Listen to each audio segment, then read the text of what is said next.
Everything's in place and they've taken the bait. Yes. Now to start reeling them in. Haven't you heard? There's a strange wanderer here moving. Ah. When you're high, everyone can hear your voice. All I can think about is demons. Dandelions? Of course they're flowers. Come take a look. There will definitely be something that catches your eye.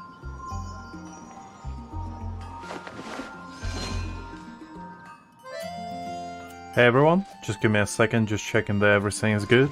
Everyone can hear your voice. Rebooting.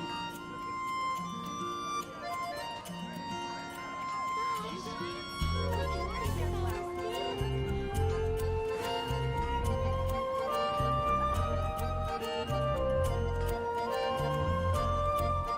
There will definitely be something that catches your eye. When you're high up, Hope you're doing okay, guys.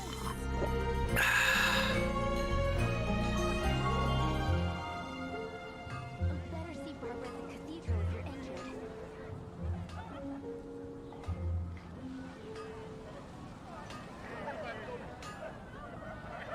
Hi, that's what I'll make tonight. Alright, that should be all good. Just let me know if there's delay, lag, or anything like that. Shouldn't be, but you never know. But yeah, hey everyone. I hope you're doing okay. Ad Astra Abyssosk. Today we gonna catch up on Sumeru story. As soon as I finish all my dailies as usual. Because I didn't do any Sumeru story at all yet. So I think it should be quite fun.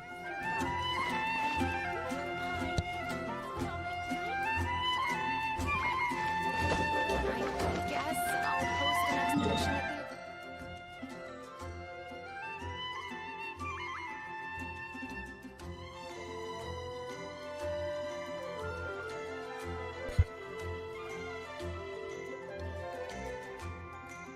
Hey Dan, hope you're doing okay.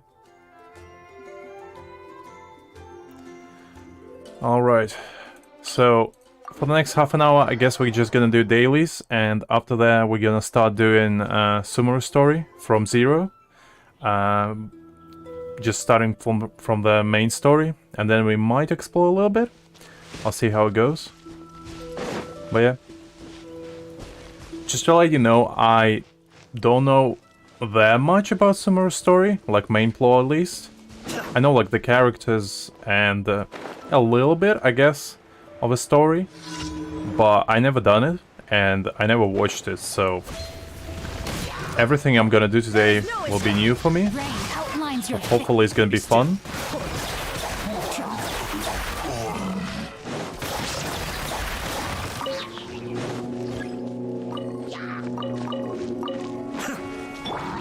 Illusion shattered!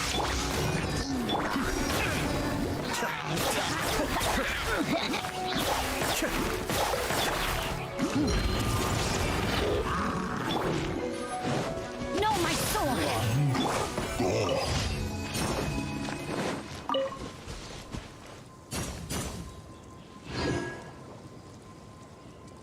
Oh, hey Greg. Hope you're doing okay. I wouldn't call myself a Mr. Streamer, but maybe in the future. We'll see how it goes. I've done only 3 so far, including this one.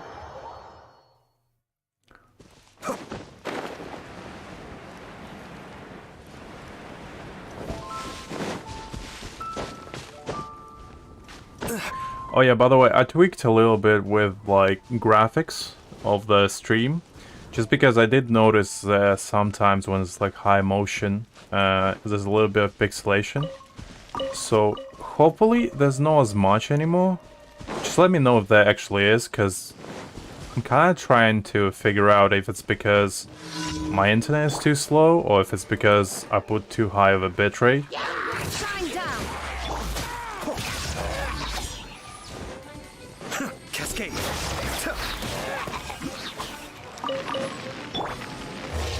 to oblivion! There is no escape!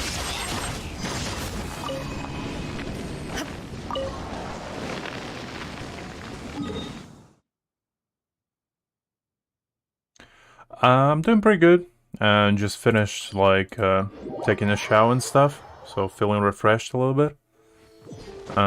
Didn't do much today, just kind of pulled like an all-nighter yesterday, just reading some manga. Like I read newer chapters of like One Piece and a little bit of some other like Korean manhwas that I was kind of interested in. I might actually do like a stream in the future where we just read like some manga. Well, that might be fun. Oh, hey Goji Berry. Hope you're doing okay. But yeah, in case guys you just tuned in and you didn't catch it, I'm just doing like dailies right now, but in about half an hour I think we're gonna start doing like the Sumeru story.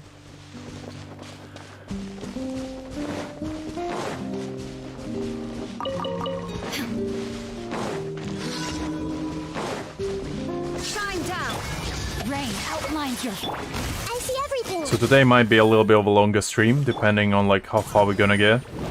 Because I'm not 100% sure how like long the Sumeru story is. But if it's anything like an Azuma one, it might take a few streams to complete. And I don't think I did any exploration either, so that's gonna be fun. Let's see. I think this is the last one. Oh yeah, also I put my mic a little bit higher this time, just because I thought it might be a little bit of a better quality for you. I'm still new to this, but I'm trying my best to kind of figure out the best setup. There is no escape! No, my sword!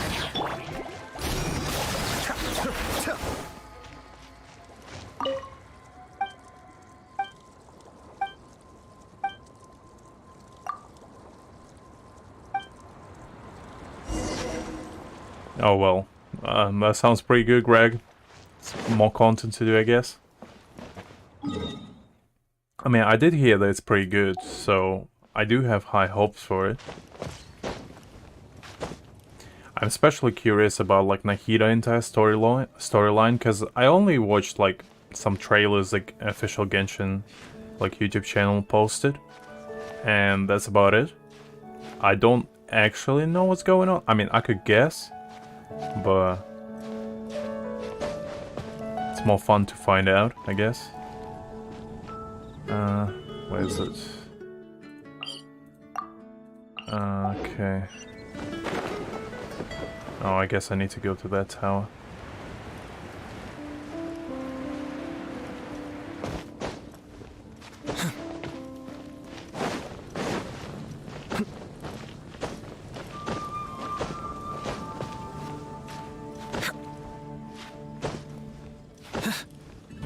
I hope you're all doing okay on Sunday. Hopefully nothing too stressful.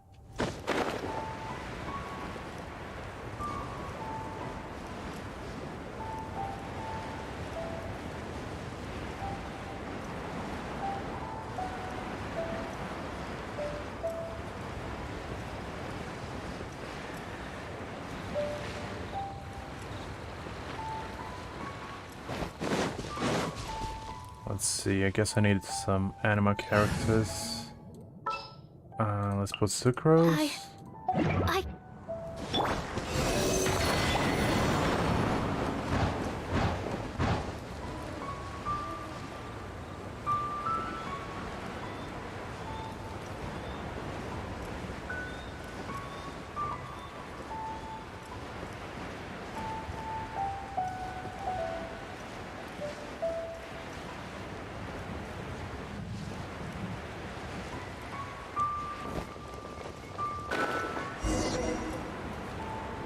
Pretty long one. Be still.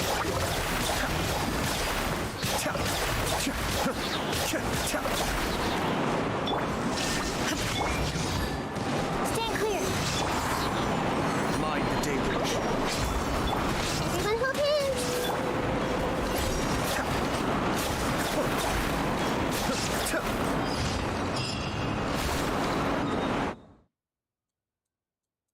Alright, I guess we'll just do some resin runs. Let's see what we can do.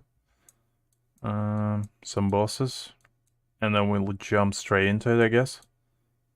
I guess let's do this dragon. I actually haven't done it before, might be fun.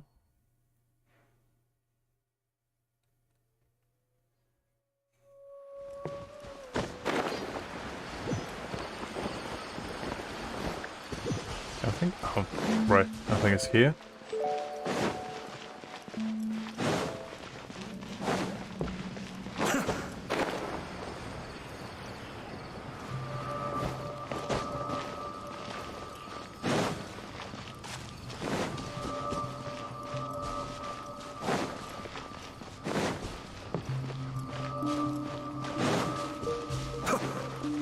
I really like the soundtrack in Sumeru.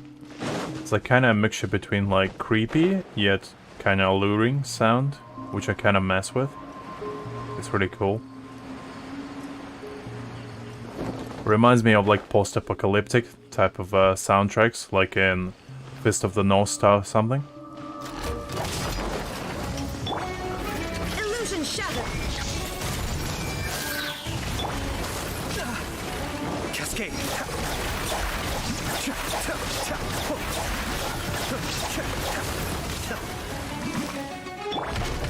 Share my knowledge. I see everything. Swirl, Mark 2. Shine down.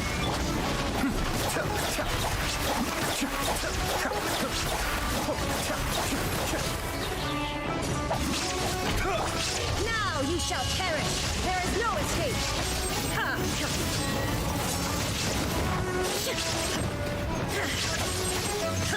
Committed to memory. Animal test 6308. Coming, Santomaru. Sumeru. Be still.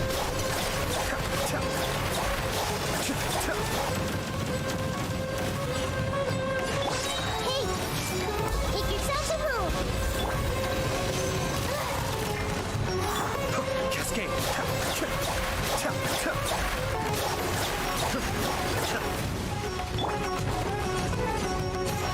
Illusion shattered. I see everything.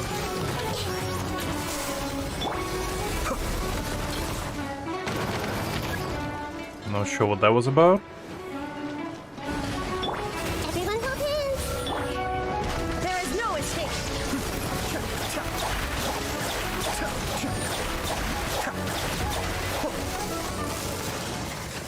Oh, we can go at some achievement. That's pretty cool.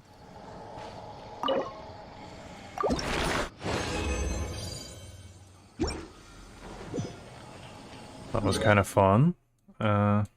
I guess let's do this chicken as well. Why not?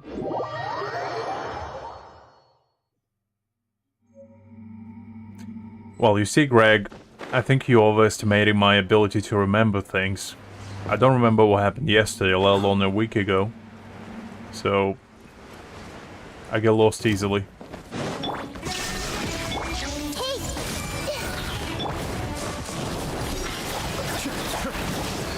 This is getting interesting. Mind the debris. Everyone hold hands. Temple of Wisdom. Absorption test. Illusion shattered.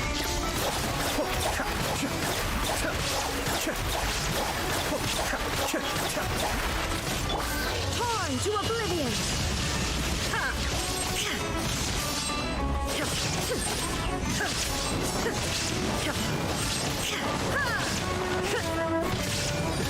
Shine down.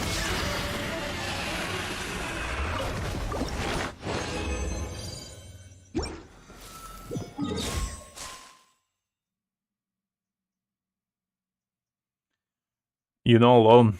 I mean, I wouldn't say I'm old, but like I'm 22, but I feel sometimes like I'm 70. So I definitely can relate.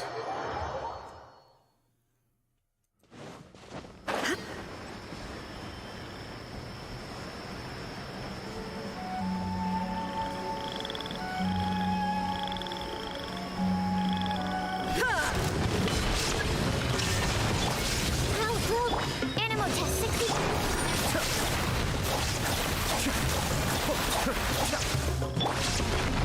Share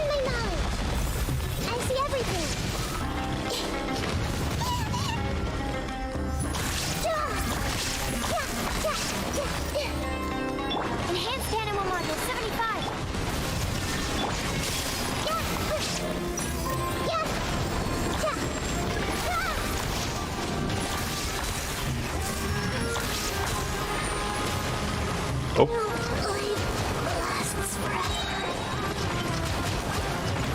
Guess I need, like, Cryo for this one. Probably should change my party and do it again. I kind of forget that sometimes some bosses need, like, specific elemental reactions. Let's see, who can I use? Probably Bennett will be fine. Yeah, I guess let's put Bennett in.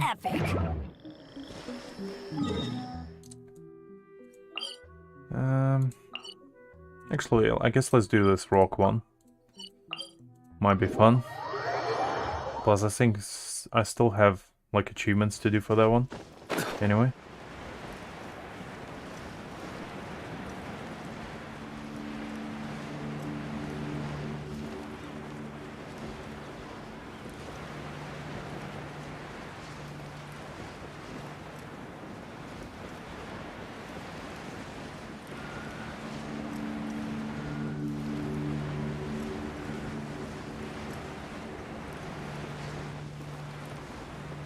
I can't remember the last time I actually visited Leeway. It's been so long.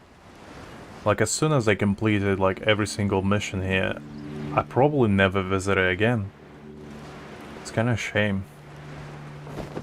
I think it was the same for, like, in Konamiya, when I finished it. I just didn't bother ever coming back there. Except maybe for, like, a boss or two. Well, when you think about it, it's kinda sad that you just complete, like, a region and you just don't have anything else to do there, so you don't come back ever.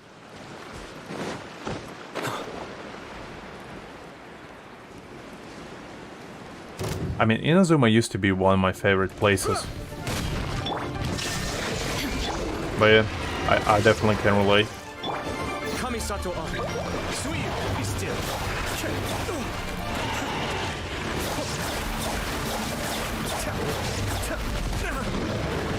There is no escape. Everyone move in.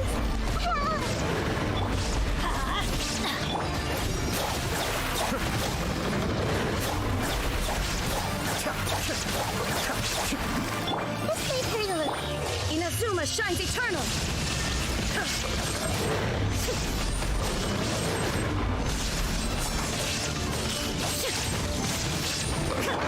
I'm going in.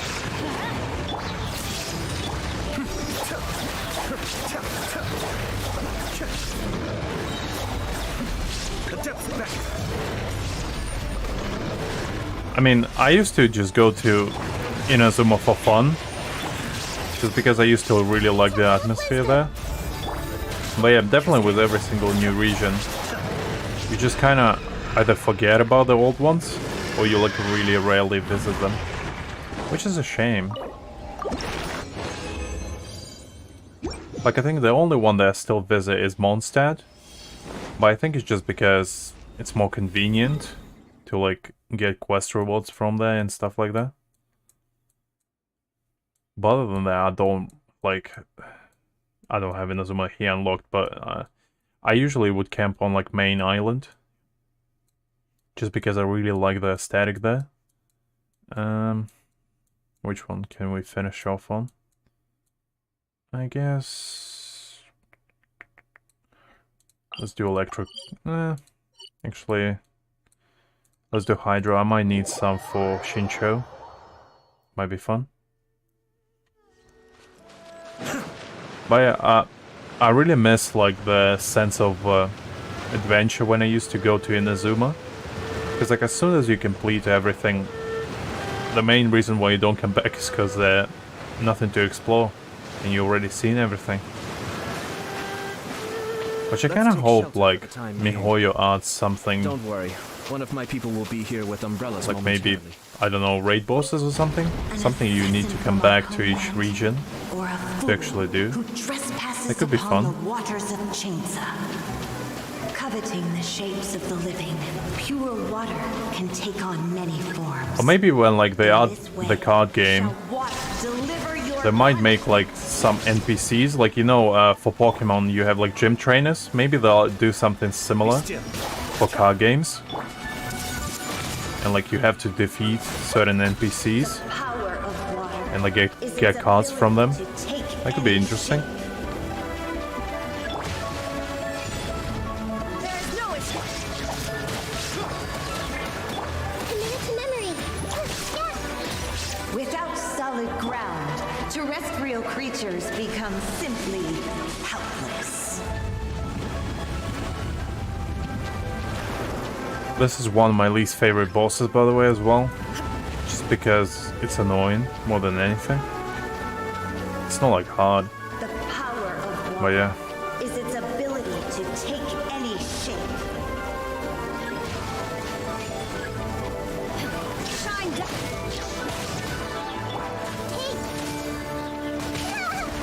Ooh, that was bad. Adventure. There is no escape. I see everything. One who is ignorant of water's treasures fails also to comprehend its horrors.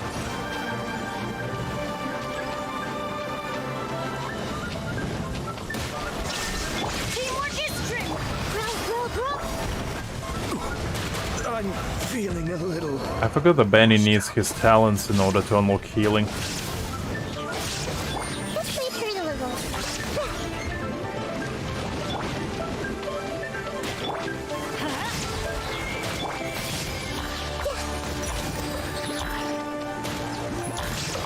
Let's see what happens when you lose your foothold.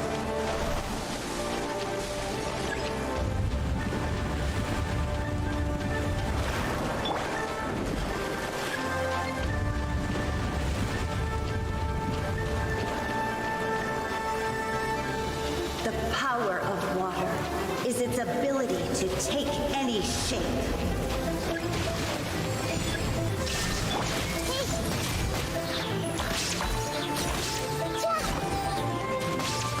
Make yourselves at home. Illusion as long as rain falls and rivers flow. Water will exist forever. Alright, that should be all for here. Now we can move on to the actual fun stuff. Just need to do dailies. Don't forget to do yours, guys, as well.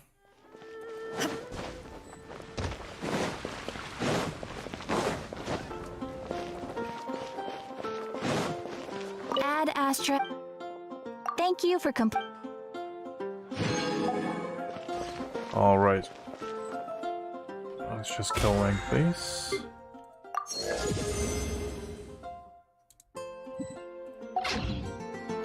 Alright, just give me a second. I'll log in onto the other account and we can start the actual fun part of today's. Something that catches your eye.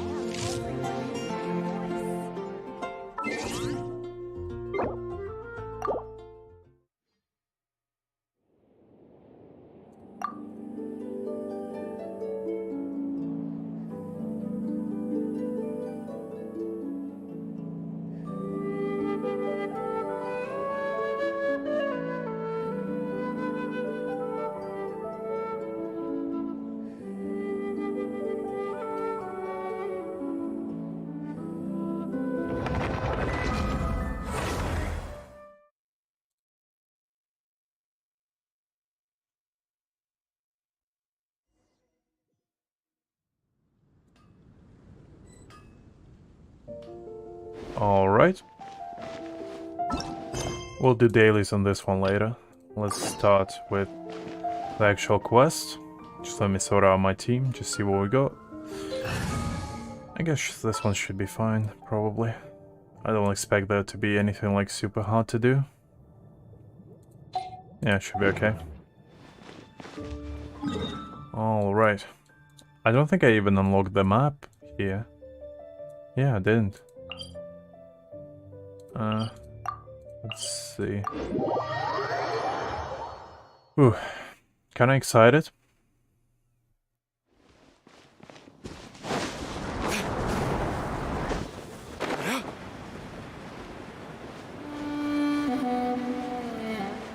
I don't actually remember missing this teleport. That's interesting. I'm pretty sure I was 100% on exploration in the chasm.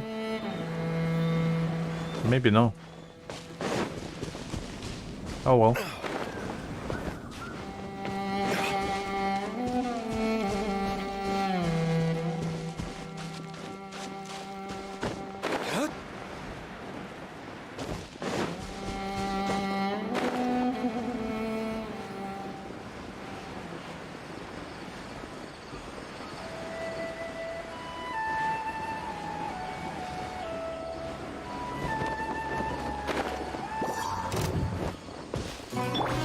Rain outlines your...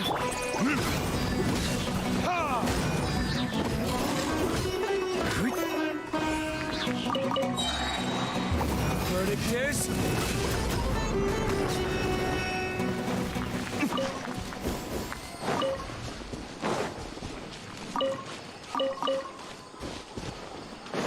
I'm not 100% sure where I need to go, if I'm being honest. I thought maybe it's underground?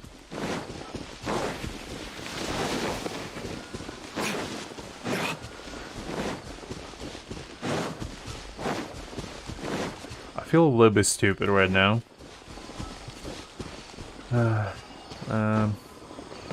Oh yeah, I think it's here. Oh, right. I guess I missed those underground path.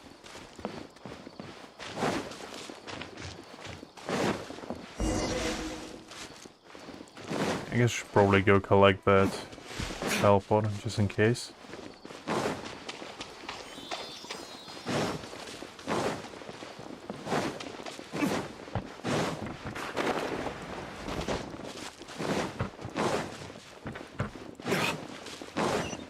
I was 100% sure they explored the entirety of Chasm, but maybe no. That's a little bit strange.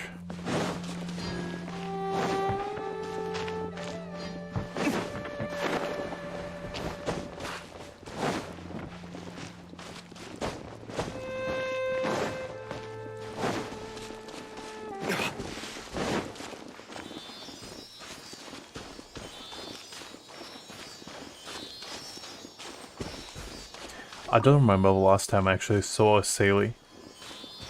It's been so long.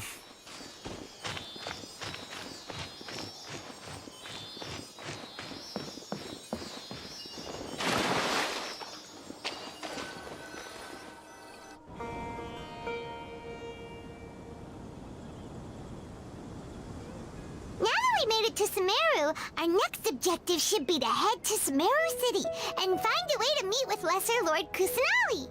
And speaking of Lesser Lord Kusanali, even though we haven't heard too much about her, she doesn't seem to be the same deity who abducted your sister. But even so, people call Sumeru the Nation of Wisdom, you know. If we can get a chance to meet the God of Wisdom, maybe she can give us some useful information. But, Paimon doesn't know the way to Sumeru City. Maybe we can climb up to that spot with the statue of the Seven on it. That'll give us a way better view of things. Even if we can't see exactly where the city is, at least we'll be able to check for some smaller settlements nearby. Sounds like a plan. Wait a second. Look! There's someone up ahead! Perfect timing! Now we can just ask for directions rather than wander around like lost adventurers. Hey there! We're not from around here and seem to have gotten a little lost. We'd like to ask for some directions. Huh? Did they not hear Paimon? Hey! You over there! Could you give us some directions? Huh? Well, that's a bit rude. What's going on here? There's no way she could have missed that. Oh, wait! Could she be ignoring us? How dare she? Well, even so, she might be heading someplace where we could find other people to ask. Let's keep our distance and follow her. When we get the chance, we'll just ask someone else for directions. Alright, I guess our journey begins here. Come on, let's follow her. Just keep quiet. Make sure she doesn't notice us. Oh, I guess it wants me to actually unlock it first. Well, fair enough. Let's see.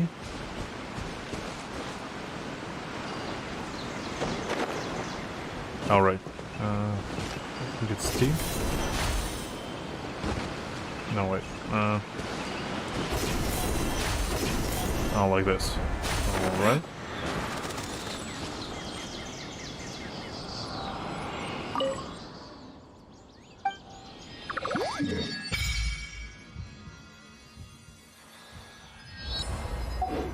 I guess I'll unlock teleports later. Just progress with the story a little bit first.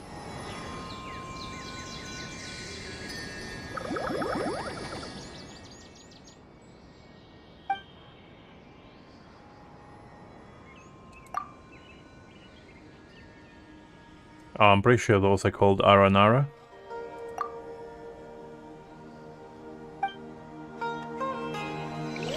Alright.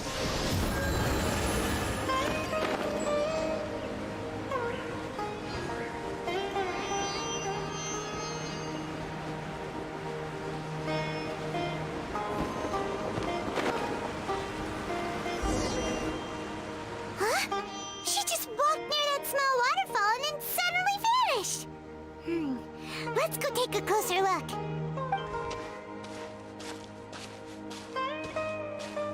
Paimon thought this cave would lead to a village or something, but it looks like that's not the case. Look, she's sitting over there. Wait, she couldn't possibly be living here, could she?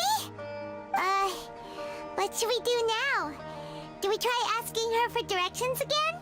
Alright then. It's not like we have anyone else we can ask. Even if she's not very friendly, we just need her to point us in the right direction. That's all. Oh. What a lovely smell. It's coming from that sensor over there. This is definitely not your typical place to call home, but at least it smells nice. Maybe living here wouldn't be too bad after all. I don't know, Paimon. Sleeping on the hard ground doesn't seem like a good idea to me, but to each its own. Huh? What's the matter? You don't look too good. I thought my game glitched for a second, like I saw the hand of Aether glitching, and I was like, whoa. What? Is the smell making you feel sick? Strange. Paimon doesn't feel anything.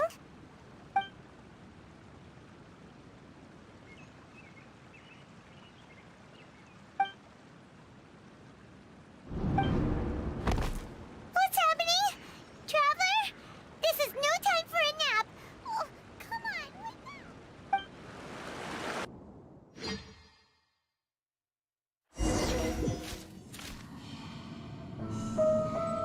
Oh, alright.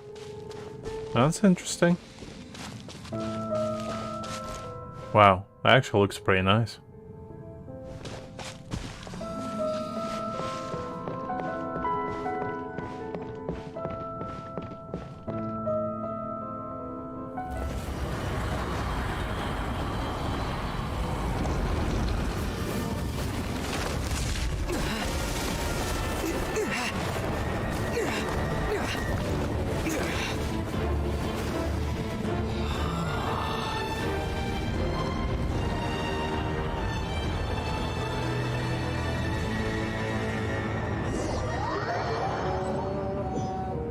I kind of wonder what this like orange thing in the middle is.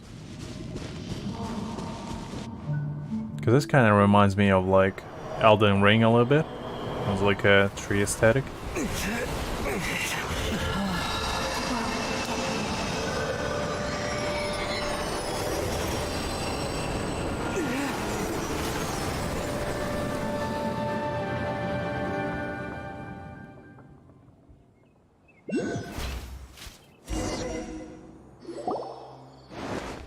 Are you sure it's not serious? The Traveler's been out for a long time now. Yes, you can relax. Believe me, Master is extremely knowledgeable. If he says that he's going to be alright, then there's absolutely nothing to worry about. Hello there, Collie. Oh, are you awake now? Oh, thank goodness! Traveler, you're finally awake!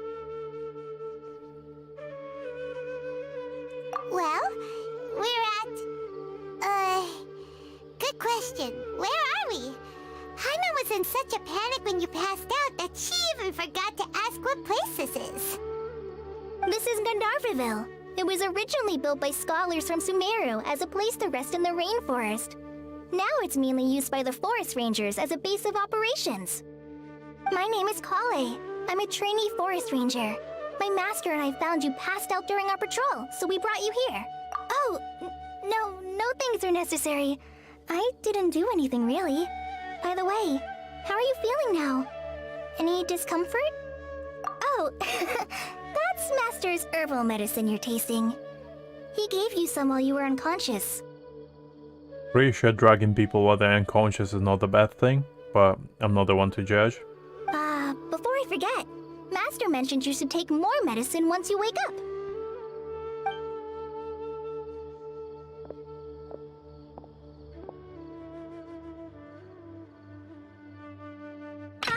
Whoops! Kale, what's the matter? Were you trying to retrieve the medicine? As I've already told you, you must be careful with these. All right, I'll get it for you once I'm finished here. I don't want to be mean, but let's look right here. It just screams. Never mind. I don't want to be mean. Sorry, Master. Now, the guide to Avidya Forest's edible fungi is clearly posted on our bulletin board. But if Farbode forgets which mushrooms to avoid one more time, I'll have no choice but to leave the guide somewhere a little more visible. Like right smack on his forehead so others can remind him to be careful. Damn. Tanari's going off. Right? This is the second time he's come down with food poisoning this month. I'll be sure to give him a good talking to. Yes, please do. If, on the off chance, Farbode simply enjoys having little imaginary fairies dance before his eyes, then we'll just let him be. But the next time he requires any of our medicine, be sure to charge him accordingly. The thing is, I don't know, like, the story behind every single character. I do know a little bit about them, but I didn't know Tanari was so passive-aggressive. I love him. I kind of want him now. Just because when it comes to characters, I care more about their personality rather than their looks or like what their story is about. And Tanari just fits into category that I quite enjoy.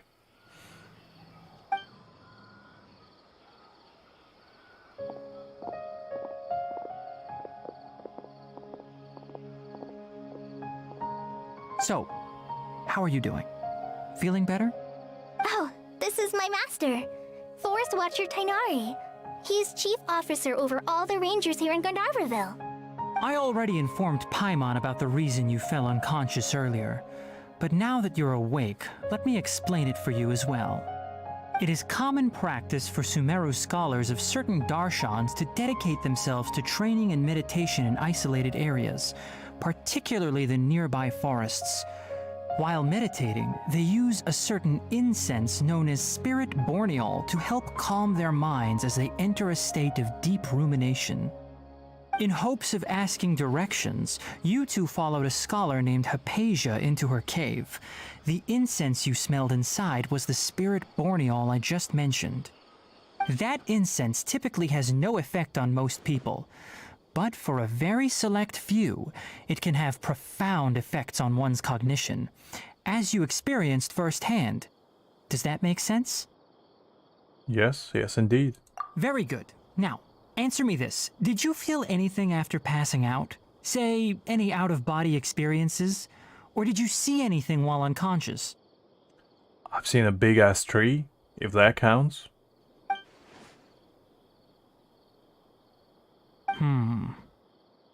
Kale, let the others know to stop bringing their patrol logs here for now. Huh? Why? Because these two will be staying here for the next few days. They can have my room and I'll bunk with Amir. Now get a move on and be sure to do as I've said. Yes, Master Tainari.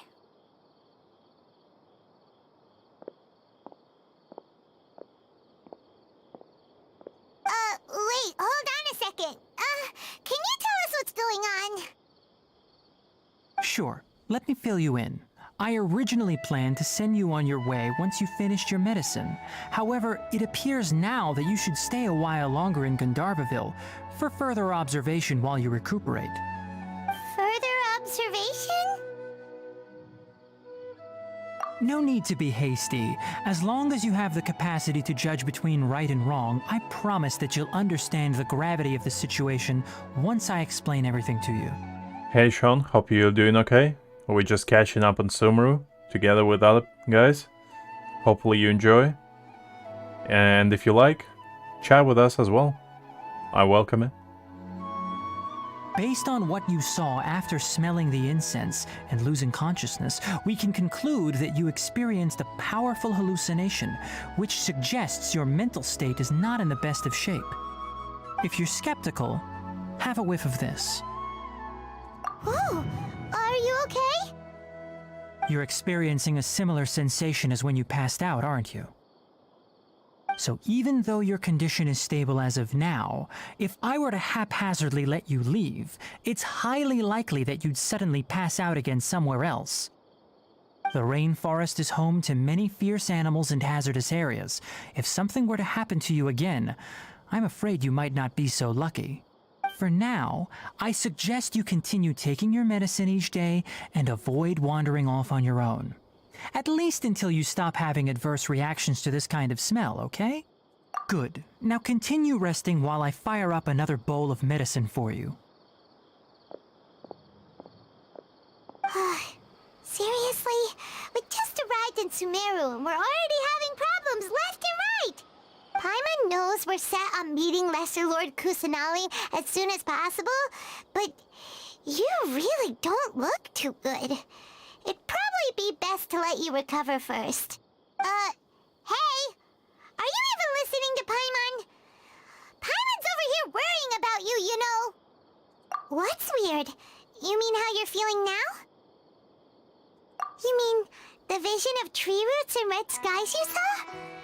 But if those weren't hallucinations, what could they be? Drugs. Hard drugs. Don't do drugs.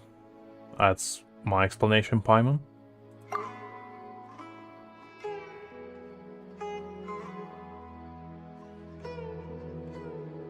Well, considering how unique you are, Paimon trusts your judgment here.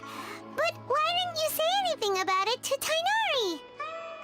If he misjudged your condition, then there's a chance you could get worse, right? Huh? You mean that Tainari already knows that what you saw weren't hallucinations? But if that's the case, why would he try to hide that from us? Oh, Paimon gets it now. That explains why you were so quiet earlier.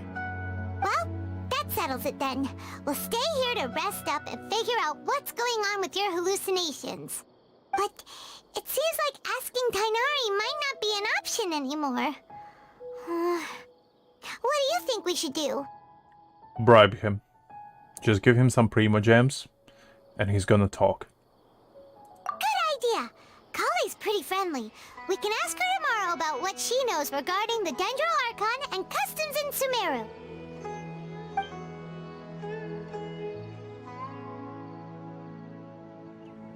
Rise and shine! Come on, it's time to go find Kale! That's a pretty cozy room. Some nice collection of butterflies and, I guess, flowers of sorts. Pretty cool, pretty cool.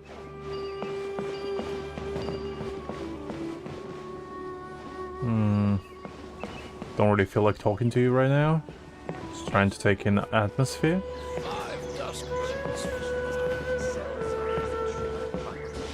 Looks quite nice.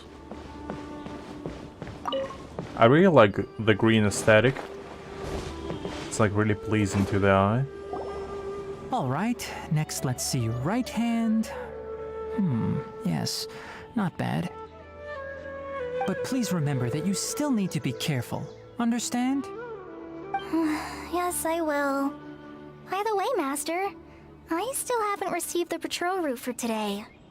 Look, Kale, today's patrol will be a long one. so you won't be coming along this time. Besides, there's a chance we may encounter... well, you understand. But I have a vision too! Am I useless to everyone now? Don't talk like that, Kale. This is not something you need to be worrying about right now. Ah, there you are. Feeling any better? Yeah, since we'll be staying here for now, we thought we might as well try lending a hand around here. Seems you're not the type to sit back and take it easy for a while, huh? In that case, perhaps Kale could take you two for a patrol south of Gandharvaville for the day. And if you're feeling up to it, you can be responsible for cleaning the Statue of the Seven. Tighnari, we're ready to head out. Roger, I'll be right there. All right, we'll be heading into the forest now. I'll leave any further details to Kale. Yes, you can count on me. So, Kale, what exactly are we going to be doing today? Tighnari mentioned cleaning the statue just now, but, that doesn't really sound like the job for a ranger. Well, a forest ranger's responsibilities can be pretty diverse. They handle a variety of tasks, like checking the condition of outlying roads, maintaining forest facilities, ensuring fire prevention standards are met, and providing assistance to travelers and locals. As for Master, well, he has to handle more dangerous areas of the rainforest. Today we can perform routine checks on the pathway lamps as we make our way to the Statue of the Seven. Paimon, Alright. traveler, this way! Pretty interesting so far. You can leave the task of checking the lamps to me. In the meantime, you two can keep an eye out for anything unusual.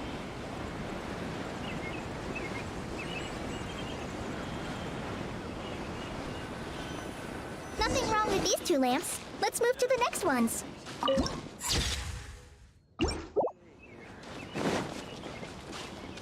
Oh, this lamp seems to be getting a little wobbly. Let me make a note of it. Alright.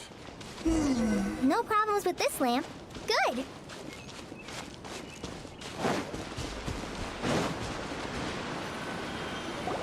The Statue of the Seven is up on top of that large rock formation. You must have seen it when you came down this road before. It's pretty high up there, isn't it? Don't worry. If you're afraid you can't make it up there, I'm sure Master wouldn't mind if you don't clean the statue. Oh? I guess I'll leave it up to you then. There's not much footing once you reach the statue, so be careful up there. Paimon will fly up with you and help you with those hard-to-reach areas. By the way, Kale, do you know anything about the Dendro Archon? You know, what's she like? That depends. Are you referring to Greater Lord Rukkhadevata or Lesser Lord Kusanali? Huh? Greater Lord Rukkhadevata? I'm not gonna even try to pronounce that name, because I'm gonna butcher it. Oh, is that the name of the former Dendro Archon? Uh-huh. Greater Lord Rukkhadevata was Sumeru's first Dendro Archon. She created the rainforest as well as the wall of Samiel around the desert. Her works provided a means of peaceful living for everyone. To the people of Sumeru, she's not only a symbol of wisdom, but also of power and kindness. Unfortunately, she disappeared in a great calamity that occurred a few hundred years ago. Oh, I see, so it's... According to what Master has told me, the sages later found the newly born Dendro Archon and whisked her back to Sumeru. fair enough. So I guess every single Archon disappearance is kind of related, except for like Ventiange only. It's quite interesting. To celebrate the reinstatement of their lost deity, the sages dubbed her Lesser Lord Kusanali and let her reside in the sanctuary of Sarastana. Uh-huh. Then what happened? Well, and then... I'm not too sure what happened, to be honest. Huh? You're not too sure? But aren't you from Sumeru? Yeah, I'm from Sumeru. But... Oh, that's related to the experiments, I guess. Not to spoil it, I guess, if you don't know, but Collei had some, let's just say, dark past. Maybe it's difficult to discuss this topic with strangers. If that's the case, then don't worry, we understand. No, it's not that. I'm not trying to hide something from you. Besides, I don't consider you two strangers. Collie, we literally met like a day ago. I don't know what you mean by that. I literally just know your name. And that you're a ranger. Anyway, you two know Amber, right? Wait, Amber? You mean... Yes, that's her. I once lived in Mondstadt for a while, and she helped me a lot during that time. You could even say that she helped me become a new person. There's no one like Amber. She lives life to the fullest while always adhering to her strong sense of justice. She's ready to answer the call for action at any moment, but is also very understanding of others. She's like the spark that lights the fire in everyone's heart around her. If you ask me, she's a prime example of a true outrider. She's the first person anyone coming to Mondstadt will meet. You can't help but be enthralled by her charm and enthusiasm, causing you to fall in love with the lands of Mondstadt and...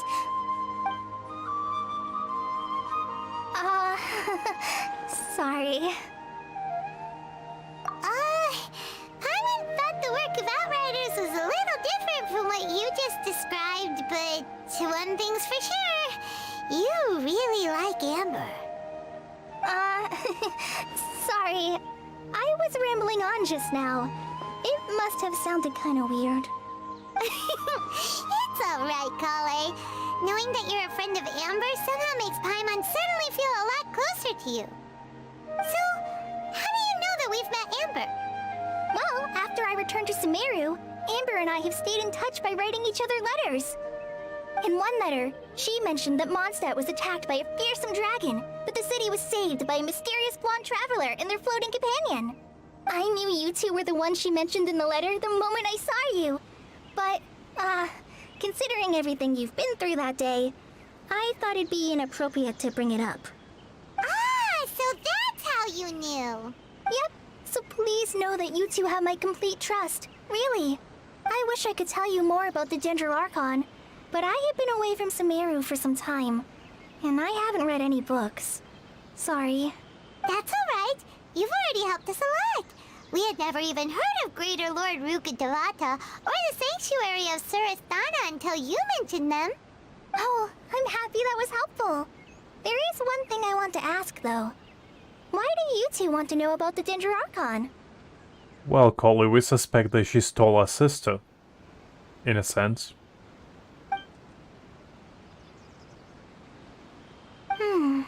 So that's why you're here. Thank you for telling me your story. Don't mention it. We are friends after all, right?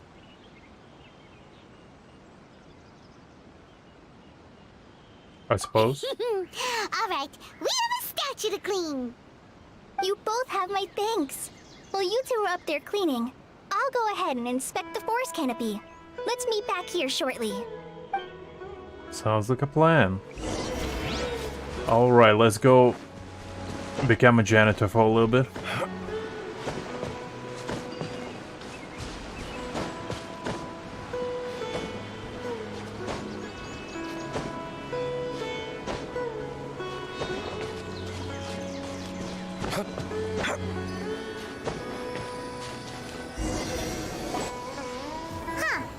Now that Paimon looks at it, the deity that's carved on the statue is kinda small.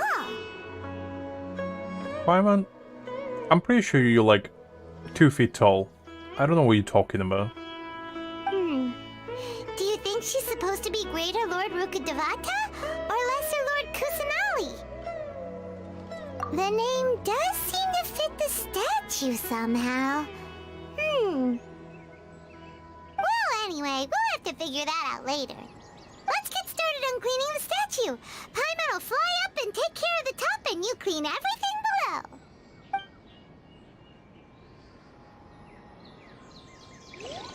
Nice work. That's one clean statue. Let's head down and meet up with Kale.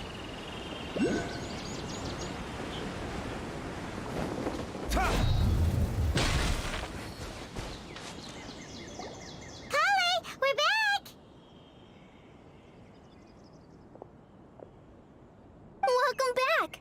You must be tired after all that climbing. Let's take a little break. I brought some fruit and water for us. Yay, food! What kind of goodies did you bring? Hey, don't be a party pooper. It's not like Kale is a stranger or anything. Besides, the best way to compliment a chef is to show passion for their food.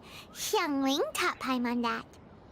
I prepared a nice portable dish that forest rangers like to eat called pita pockets. I hope you'll like them. Whoops! Ah, no! You dropped it on the ground! Not to worry. I wrapped a few layers of oiled paper around each pita.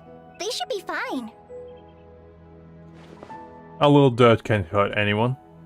Oh, whew. Paimon nearly had a heart attack there. Those pitas are amazing! You're quite the cook, Kale. Thank goodness you wrapped them in paper. Paimon wouldn't have been able to sleep at night knowing something so tasty had been wasted. You really know how to compliment the chef, Paimon. Since you liked it so much, I'll be sure to give you a copy of the recipe sometime. I'll even include all my personal cooking pointers, so you'll be making your own pita pockets in no time. Yay! Thanks, Kale! It's hard to believe someone as diligent as you could have clumsy moments too. Oh, I guess it happens from time to time. So, Kale, don't you think that Tainari's a little too strict with you? He won't let you touch anything without his permission. Paimon knocks stuff over all the time flying around the Traveler, but he's never said anything. Everyone has their clumsy moments. I'm pretty sure I didn't say anything just because nothing would change. No, you've got the wrong idea about Master. Sure, he may seem a bit harsh at first, but with some time, you'll see that he's actually very kind-hearted. And passive-aggressive, which I love. I've heard the veteran rangers say that Master is from some ancient and mysterious race that is known for their cunning wit and reclusive nature. Oh, by the way, you've heard of the Academia, right? Well, there's a group called...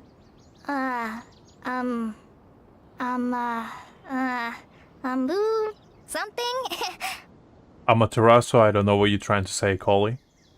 Well, anyway, because Master does a lot of research on plants, sages from the Academia have written him many times, inviting him to take up an official position there. But Master declines their offers every time, saying, Sumeru City is too noisy. It'd be bad for my ears. Seems you already know him well. Anyway, I'm sure the sages were not happy about his responses. Master could obviously have a bright future in the Academia, but he insists on sticking to the path of a forest watcher. Every day he helps the locals of the forest and passes on his extensive knowledge to trainees like me. In fact, Master's the one who taught me how to make pita pockets. Really? Paimon would have never guessed that. Oh, speaking of Tainari, he was the one who took care of you after finding you passed out yesterday. He even carried you all the way here. Paimon's still kinda upset, though. He kept scolding Paimon the entire way here. Oh no, I'm sorry. Master might have been overreacting a little. But, it's mostly because Paimon wouldn't stop yelling, Why, oh why, is he going to die? It probably started to get under Master's skin after a while. That's why I love Tanari. He can relate to us. He's the only one. Hey! Don't laugh! Paimon was genuinely concerned about you. Hey! Now even Kale's starting to laugh. Ugh, that's it! Paimon won't forget this! It's time for some Paimonial wrath! No! Don't touch me!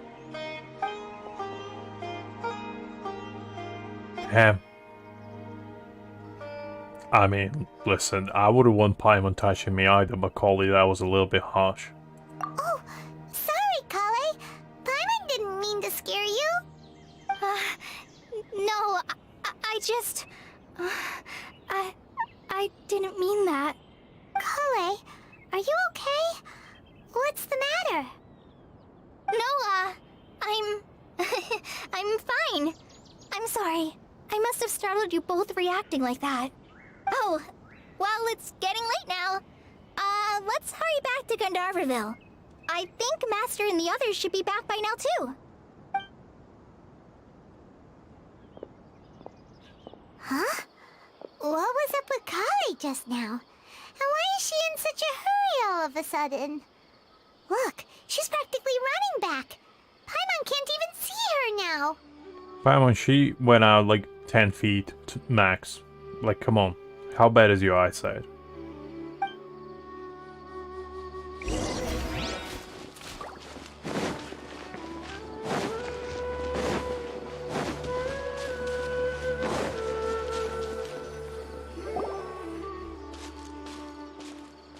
Ah, Traveler.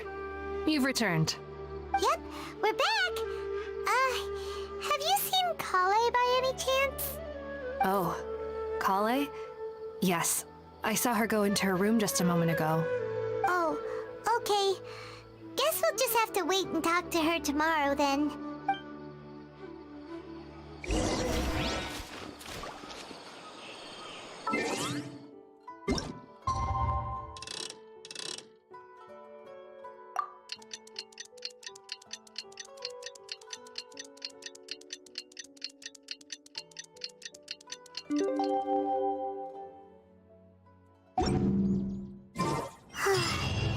Paimon was thinking all night about what happened with Kale, and still can't figure out what the problem might be. Maybe... Ah, it's you two. I was just about to go look for you. Huh? Tainari? What are you doing here? Where's Kale? I came to check on Kale's condition. To put it simply, she's not well. You mean she's sick? How could she be... Oh, wait a minute. Could it be because of what Paimon did yesterday? Indeed it is, Paimon. You should be ashamed. How can you sleep at night? No need to worry. Something as small as you could never harm her. This sickness is something that Kale has been dealing with for some time. Kale has been more excited than usual since you two arrived. A little too much so, to be honest. She hasn't remembered to take care of herself. I suppose it's understandable, though. She hasn't been around anyone she considered a friend for some time now. It must have been refreshing for her to have you two here. Well, that's just sad. Like, jeez. Come on, Tanari. Don't kill the vibe. So, Tainari, what's really wrong with Kale? Let's take this conversation elsewhere. Kale just fell asleep after taking her medicine. She needs some peace and quiet.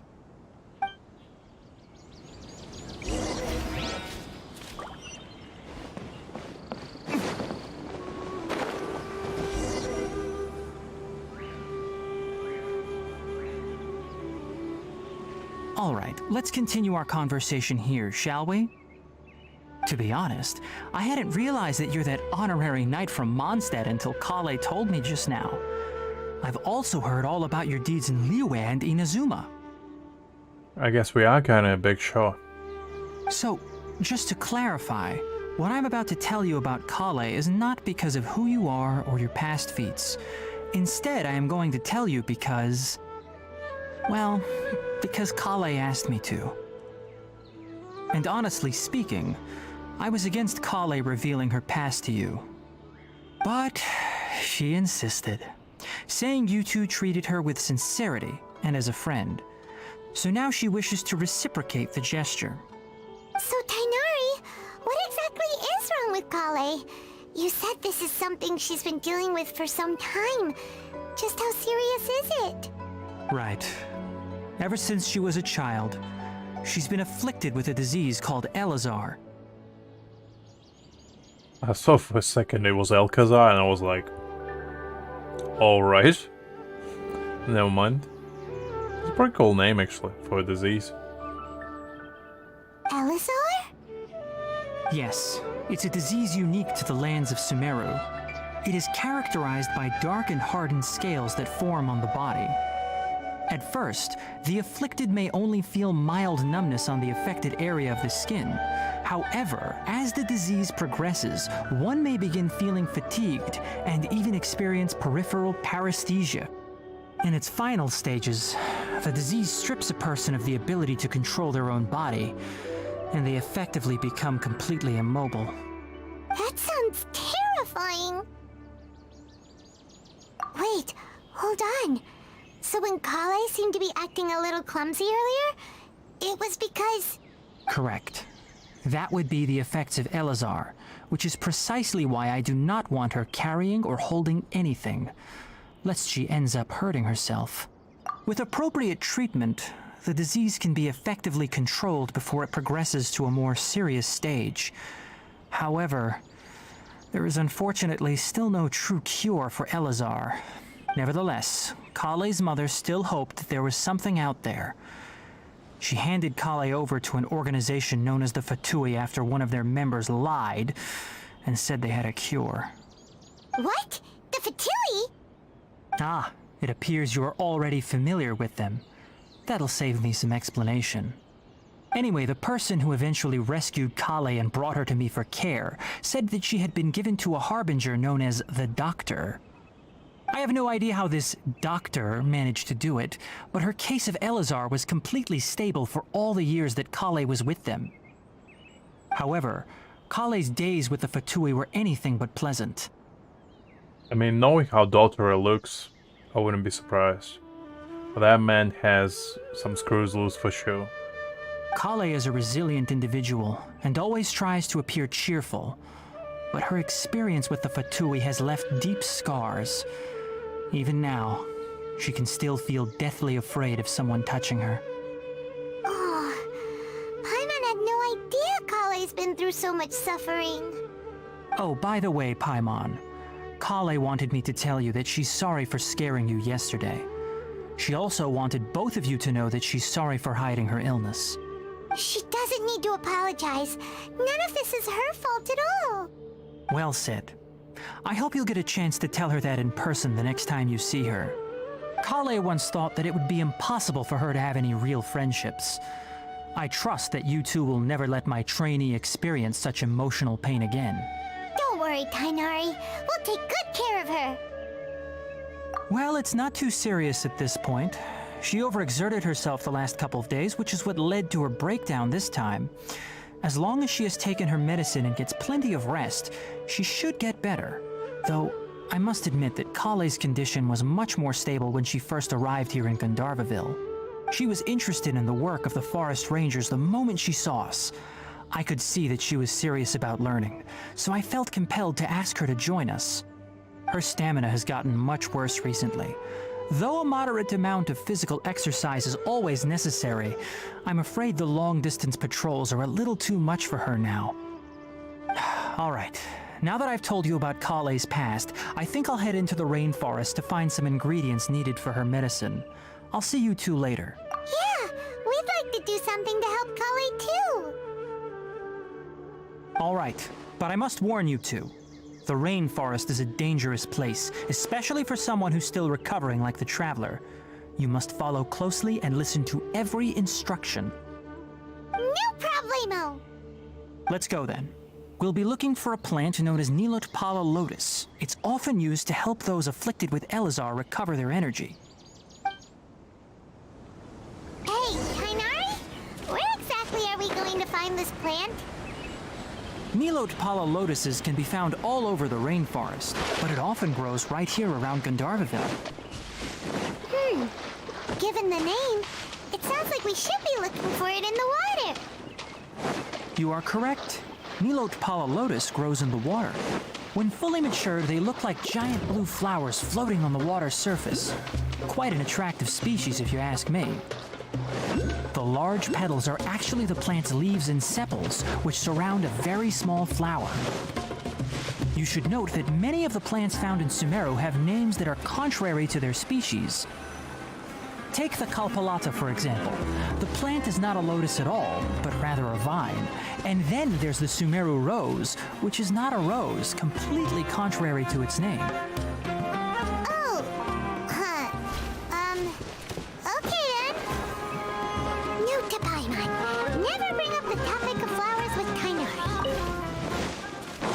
Alright, that was interesting. A little bit of a lecture. There should be Nilotpala lotuses growing somewhere in this area. Let's split up and begin searching.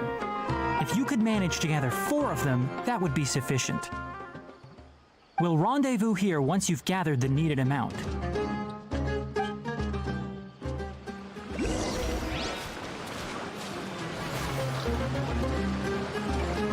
I assume it's those.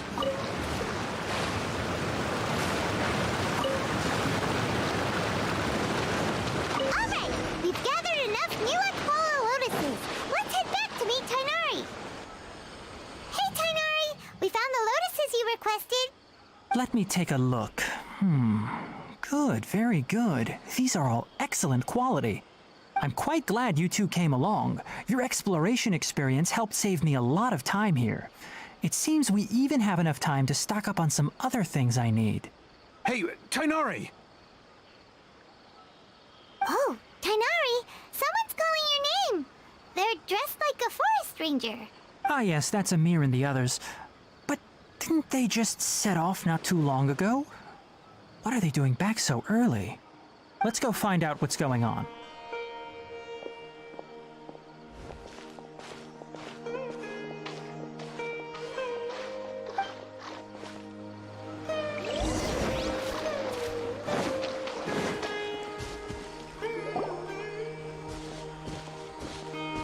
Tainari, thank goodness we found you here. We were just about to head back and find you at Gandharvaville. What's going on? We just discovered a withering zone. The Withering is back? But the patrol route you were on should have been already cleared just a week ago. It reappeared so quickly. Can you tell me the exact location?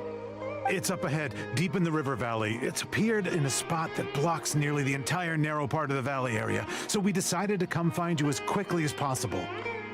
And the radius of the contamination? Alright, Greg. I'm looking forward to it. Sorry, I couldn't get a clear enough view to tell. No one in our patrol team had a vision, and it appeared to still be spreading, so we didn't risk getting any closer. I'm trying not to interrupt the flow of the story too much, just so we experience it together. Okay, I understand. You made the right decision. I'll go deal with it right away. In the meantime, please guide these two back to Gandharvaville. Wait, Tainari, why don't you let us help you? You two have only just arrived in Sumeru. You're still unfamiliar with many things in these lands. There's a unique type of anomaly that occurs in the Sumeru rainforest. It's called the Withering. The affected areas not only cause nearby vegetation to wither, but it's also lethal to wildlife and even people.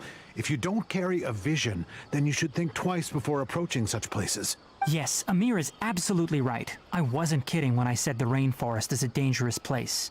As Amir said, only someone with a vision, that is, the power to manipulate elements, will be able to resist the Withering's corrosive effects for a time. That's right. If any of the forest rangers without a vision come across a withering zone, we first make a record of the location and then have a ranger with the proper abilities deal with it, like Tainari here. Only someone with a vision can venture within a withering zone and find a way to deal with it. But you don't seem to carry a vision. Don't worry, he may not have a vision, but he's a real pro at using the power of the elements. It seems the rumors about you are true. In that case, all right, you two may accompany me. We typically only teach visitors how to identify the Withering as they're about to leave Gandharvaville. We'll make an exception today and show you what it looks like up close. I assume it's gonna be like sheer cold and the Electra thing in Azuma.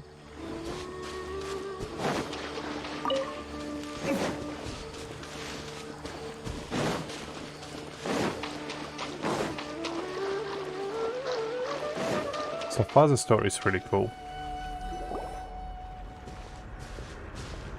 Stop. Don't move any further. Look there in the distance. Huh? Where? Oh, look!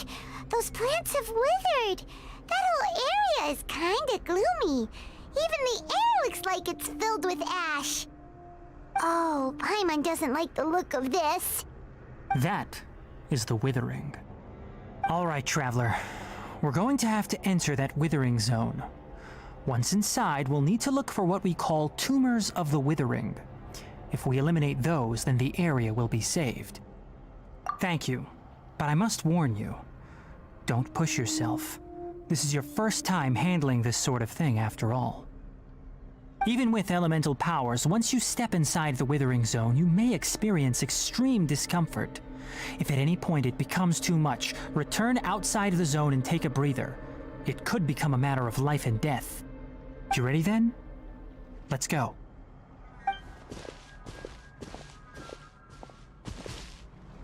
First, we must locate any branches sustaining the withering zone. Looks pretty ominous. I do like the aesthetic though. It's quite cool.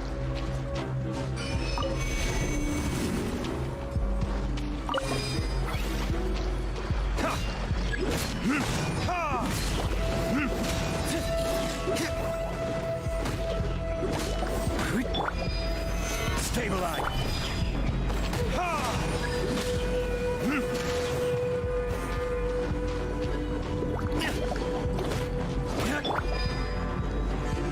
No, my sword!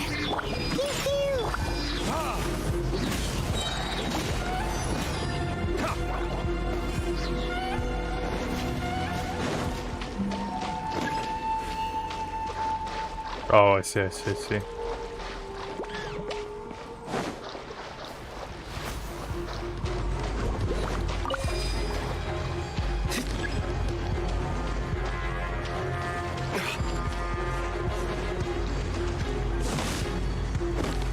No?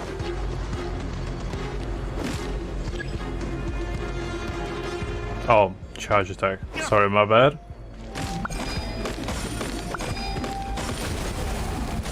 I see.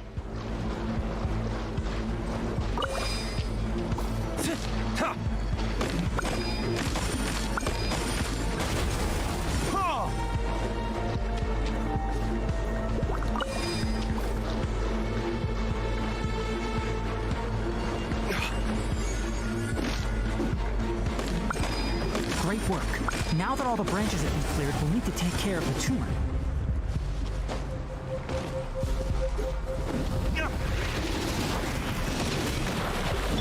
On the rocks! Look at you, Boot! Burn!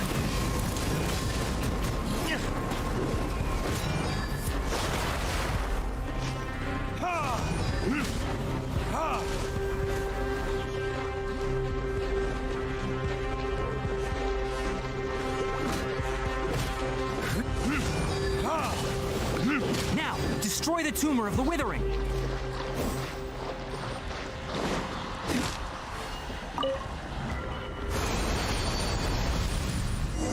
I see. That's a pretty cool mechanic. Everything's returning to normal now! Yes, thanks to you two. We were able to quickly restore this area back to normal. Tainari? You make it sound like we did well, but why does Paimon have the feeling you're worried about something? It's that obvious, huh? Alright, it's like this. Recently, the rate at which the withering zone appears has been increasing. Even though we were able to quickly clear that withering zone, it won't be long before another one appears. If that simply meant more work for me, then that wouldn't be an issue. But it's far more severe than that. The withering is leaving lasting effects on the rainforest itself. For instance, even though we cleared out the withering zone, many of the plants that were affected will not recover. This presents a crisis for the ecosystem itself. Many plants in the rainforest are already in decline, directly impacting the wildlife that depends on those plants. And most disturbingly, as the appearances of withering zones have started to increase, Kale's case of Elazar has also become more serious. Huh? Well, why is that? Daughter, I presume? I'm still not sure of the exact reason. However, I've received word from acquaintances at the academia that similar cases are being reported for patients with other conditions. No, none that we know of. The withering has been recorded in Sumeru for millennia, It's said that it originates from the depths of the world. By the way, have you heard of Irminsul before? Irminsul is a tree located deep beneath the surface. Although it isn't like any tree we know in a biological sense, you can basically think of it as a large tree that grows downwards rather than upwards. I'm sure you've heard of ley lines, right? They're like the roots of Irminsul, spreading and extending from a massive cavern deep underground all the way up to the surface. Ley lines continually absorb the memories of this world, which are then funneled into Irminsul, allowing it to collect knowledge and wisdom from ancient times to present day. The Dendro Archon is known as the God of Wisdom because her consciousness is directly connected to it. It is also said that the Dendro Archon's power is a manifestation of Irminsul. And as for the Withering, its emergence is related to a disease that's affecting it. That's right. My ancestors learned of this from Greater Lord Rukkhadevata's familiars a long time ago. But even those mysterious creatures did not know of a cure for Irminsul. I'm afraid we Rangers will be battling the Withering Zones here for a long time until a cure is found. Alright, that's enough on this topic for the time being. Now that we've taken care of things here, it's time for us to head back to Gandharvaville. Yeah, withering mechanic seems quite annoying, but also pretty cool. Because, like, I wasn't that opposed to, like, Sheer Cold or the Inazuman version of it, like with Electra. I think it has a little bit of a challenge, which I don't really mind. It's more if, like, the mechanic just becomes too annoying, then I might complain about it. But as of right now, it doesn't seem like the worst thing ever.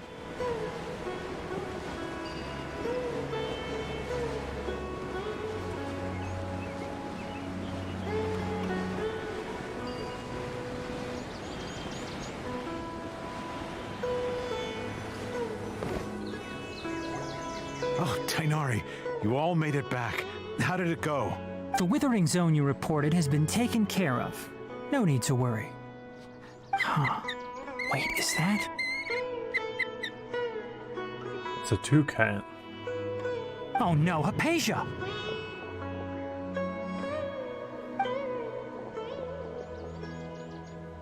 Huh? What's wrong, Tainari? This Duskbird is Hypatia's designated courier for urgent news. You do remember her, don't you? She's the scholar you and Paimon were following when you first arrived in Sumeru. Oh, her? How could we forget? So did something happen? Let me see what's written in the letter first. So what's it say? And what's with that weird expression on your face?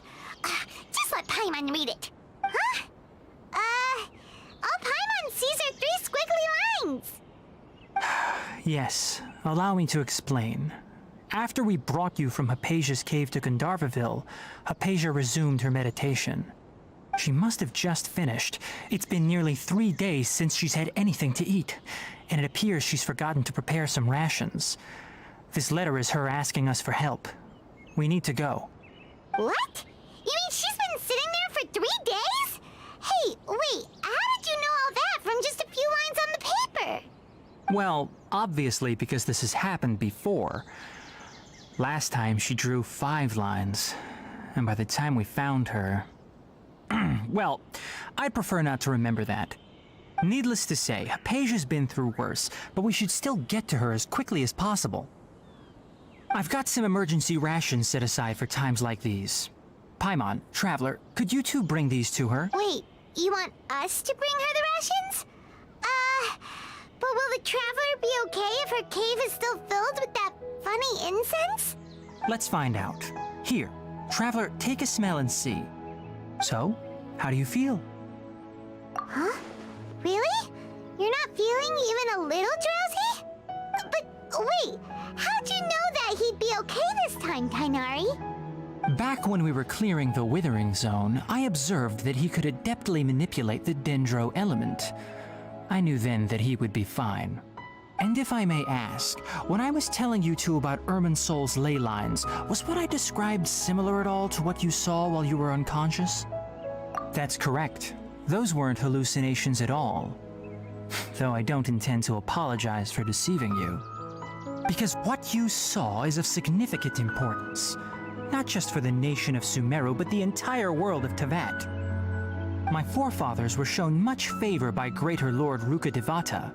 We took an oath to protect this nation together with her. Now that that duty has fallen to me, it was part of my responsibilities to ascertain whether you could be entrusted with the fate of Sumeru.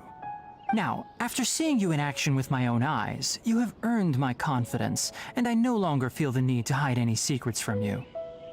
When you passed out, your consciousness had connected directly with Irminsul. What you witnessed were actually real memories contained within Irminsul itself.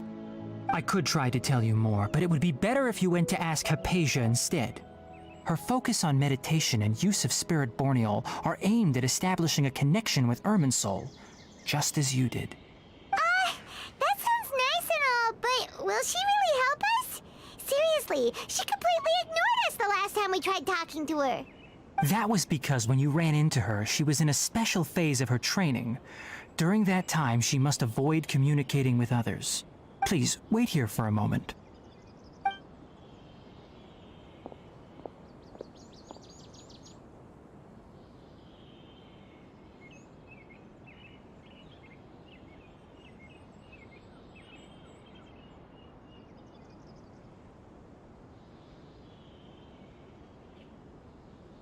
I guess a bird just peaced out. Here, take these. It's a meal I packed for Hypatia, as well as some other ingredients. I'm sure it'll come in handy. Also, here's a letter that I would like you to give to her. Just show it to her and she'll answer any questions you may have. No, I should be the one thanking you. You've both been a great help these last few days. Alright, we got some lore. Very interesting stuff. Because, I mean, I did know about, like, the old Lord of Dendra, but I didn't really know her story that well. It's quite fun to find out what she actually was, I guess.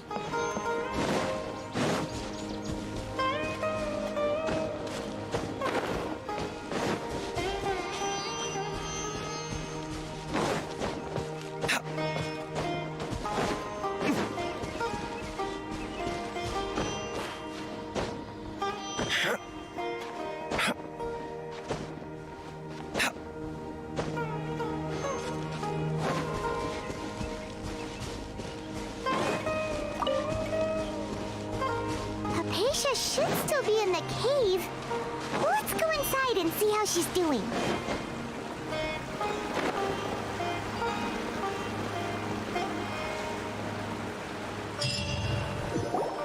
Hello? Hypatia?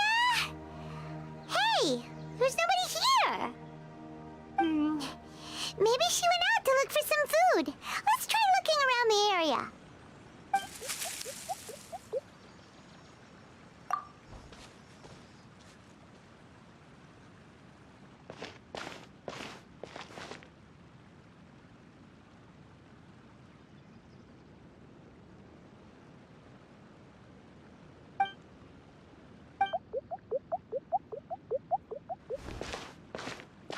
I already love it. I love the little walk.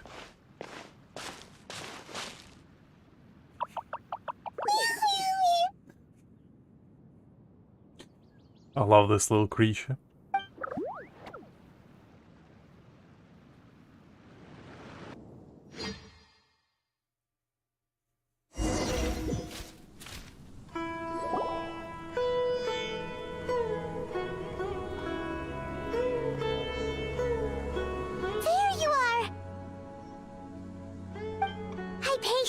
Are you alright?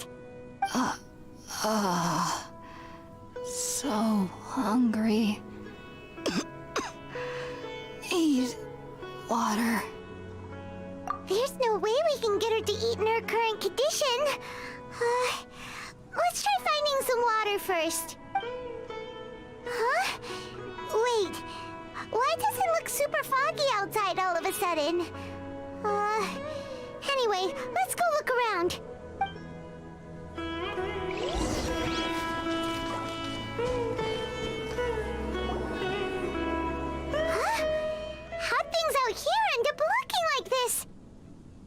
That's some black magic right there. I'm pretty sure I didn't go that way. What happened? And where are we? Really? Oh, maybe you're right. Let's go investigate the area.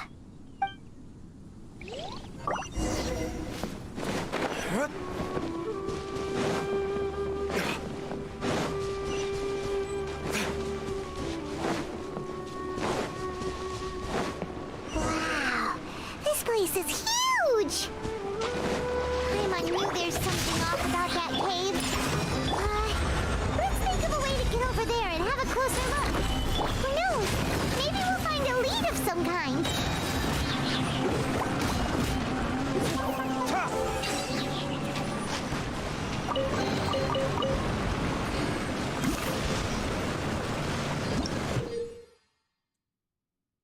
Oh, it's just like a jump platform.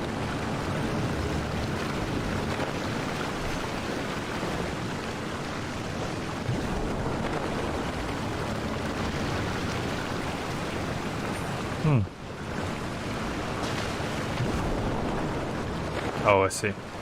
I missed.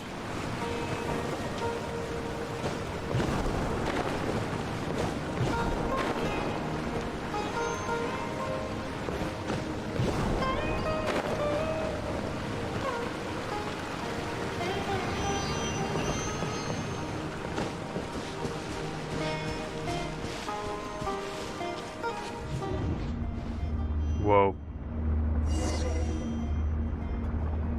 That doesn't look good.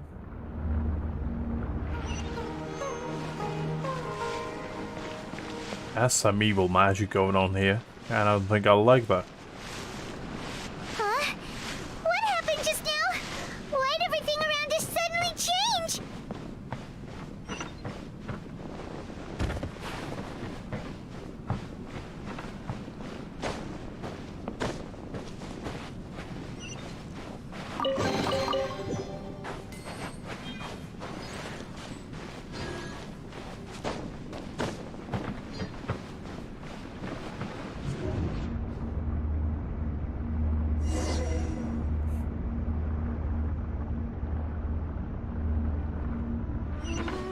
That's pretty cool.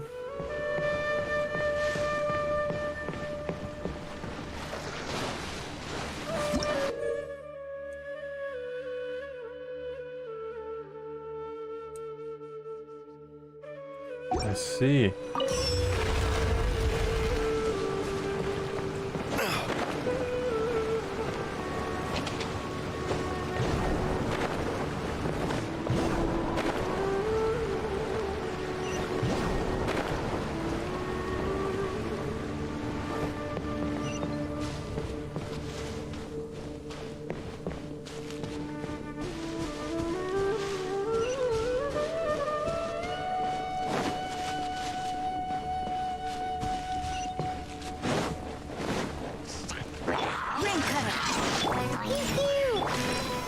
Solidify! Time for retribution!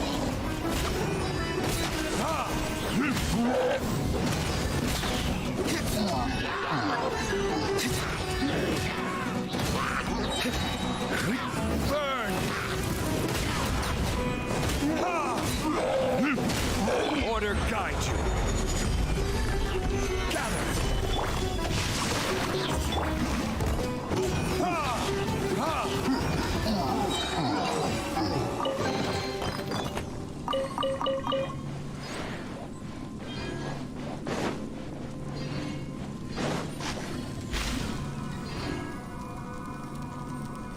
Some fun mechanics going on here. Transform into some sort of glowing ball with wings.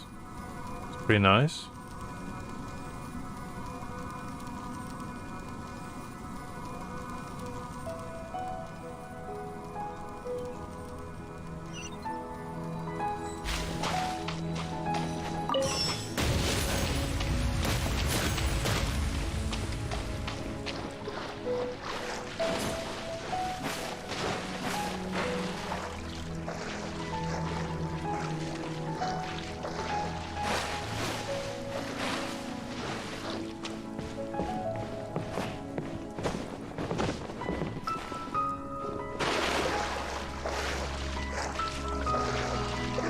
Oh, right.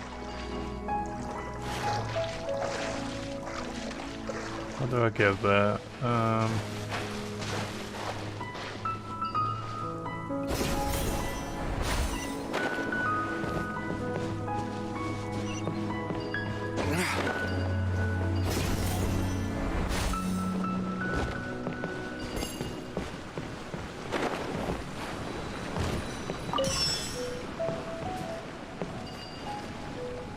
I mean, it looks pretty cool. It's quite different from the mechanics that we had before. Because I was worried that like Sumeru wouldn't have any like really nice, neat mechanics like other areas had. But so far, so good. What in Tibet is going on here? This place is getting weirder by the minute. Hey, what's the matter? You don't look so good.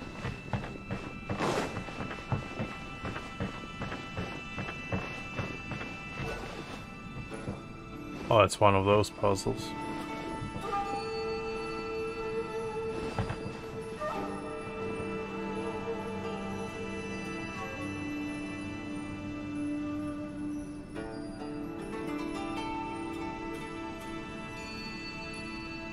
Come on.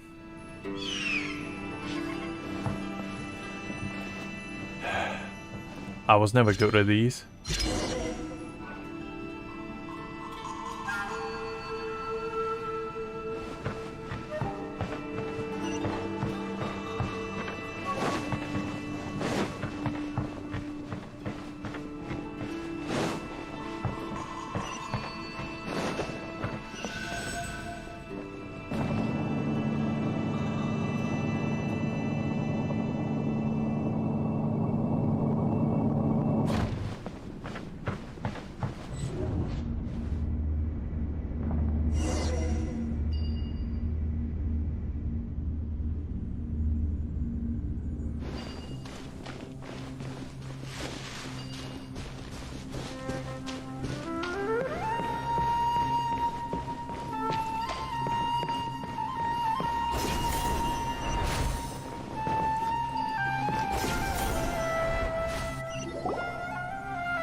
Well.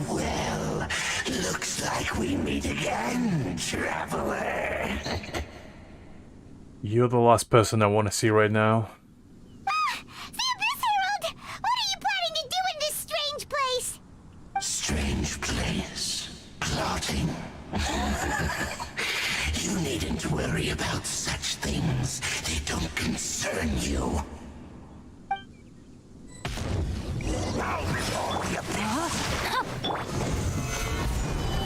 Can't handle your dream. Huh. Time for retribution!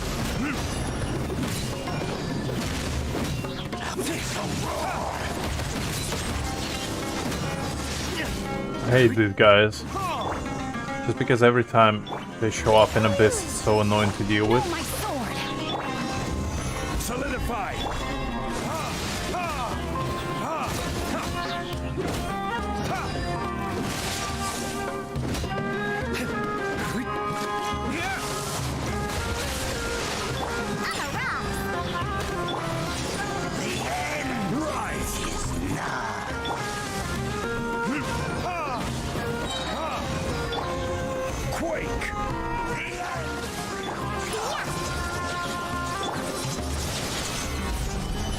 This is order. Huh? Why can't we beat this guy? Oh, Paimon doesn't get it! We faced others like him before! What's wrong this time? Traveler, though you may have managed to avert countless crises before, your good fortune was bound to end sooner or later. It's time you realize how weak and powerless you really are. Well, you see, my power of friendship requires actual friends to be besides me. So, I was nerfed in this occasion. Paimon is just not enough, we need someone else to bring the entire power of friendship together and realize our true potential. your sister. Oh, pitiful traveler. Are you really so ignorant? Or are you just living in complete denial? Her Highness has long since forsaken you.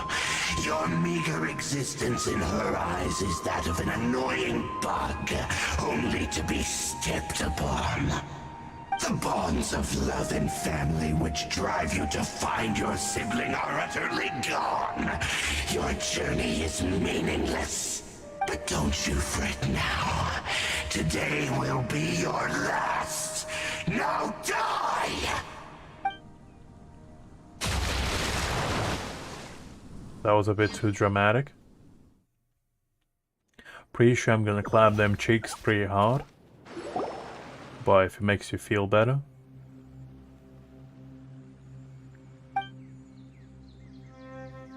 Never mind, I guess we're not fighting.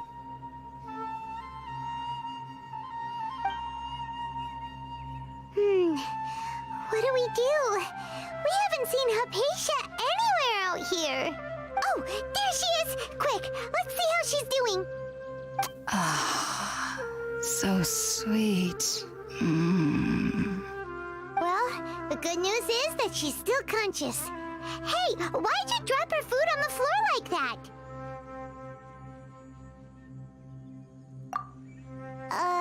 Are you okay? That's really not like you. Anyways, we can talk about this later. We better make sure she's alright first.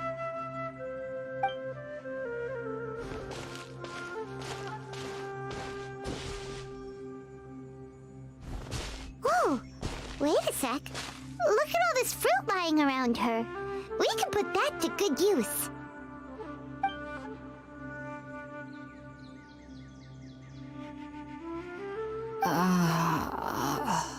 Who is there? Tainari, is that you? Huh?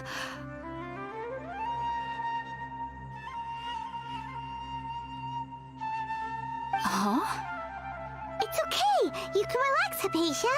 Tainari sent us here to bring you some food and water. Here, we have a letter that he asked us to give you.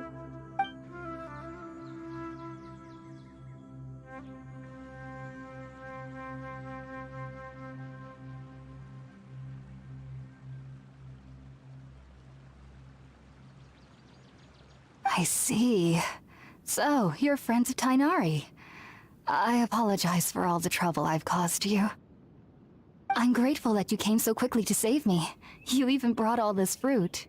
Well, actually, we didn't bring the fruit. It was already here when we arrived. We were kind of wondering about that, actually. When we found you here, there was all this fruit lying around and even some juice dripping from your lips. How did you end up like this anyway? Oh, really? I seem to understand now. All the fruit was likely from my, neighbor. Must have come by and saw me like this. Your neighbor? You mean there's someone else living nearby? Oh? So you're able to see them too?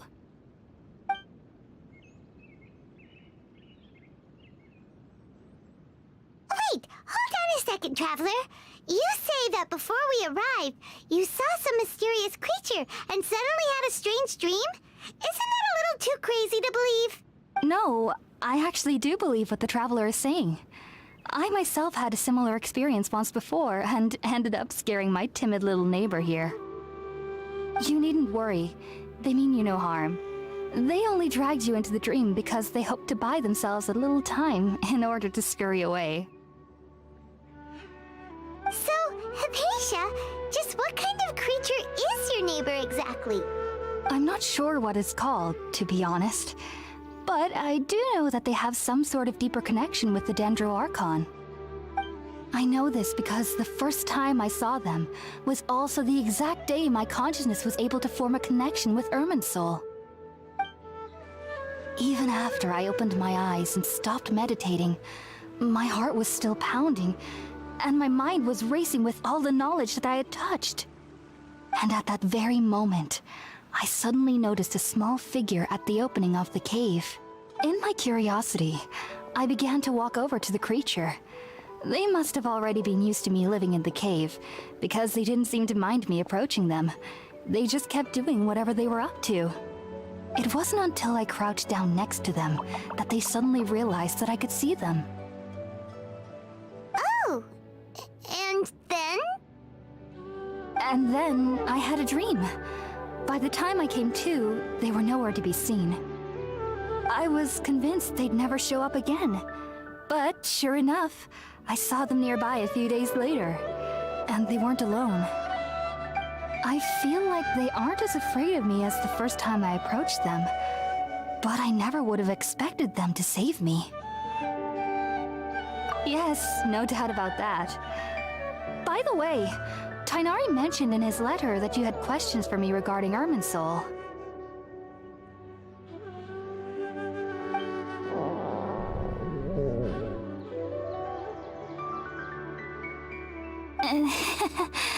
Sorry about that. Sounds like just drinking juice still isn't quite enough for my stomach.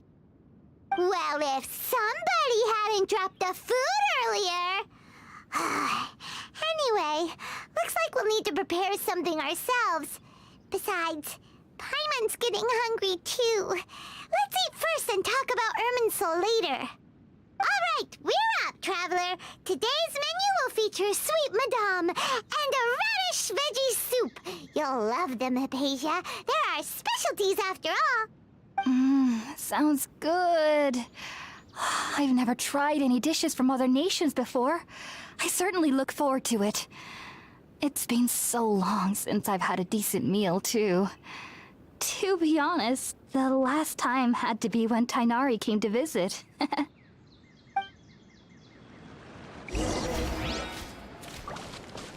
Alright, time to unleash my inner chef and make Gordon Ramsay proud. Where's the stove?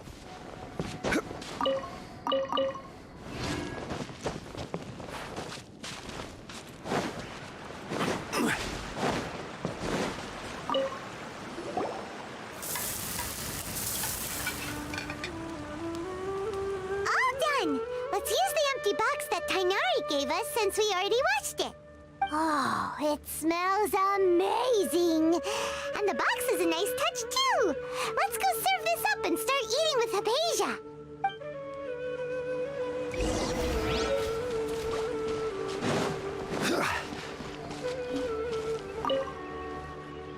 Are you already finished cooking? Smells delectable. I'm truly thankful whenever I can enjoy a proper meal like this. Cooking really isn't my forte.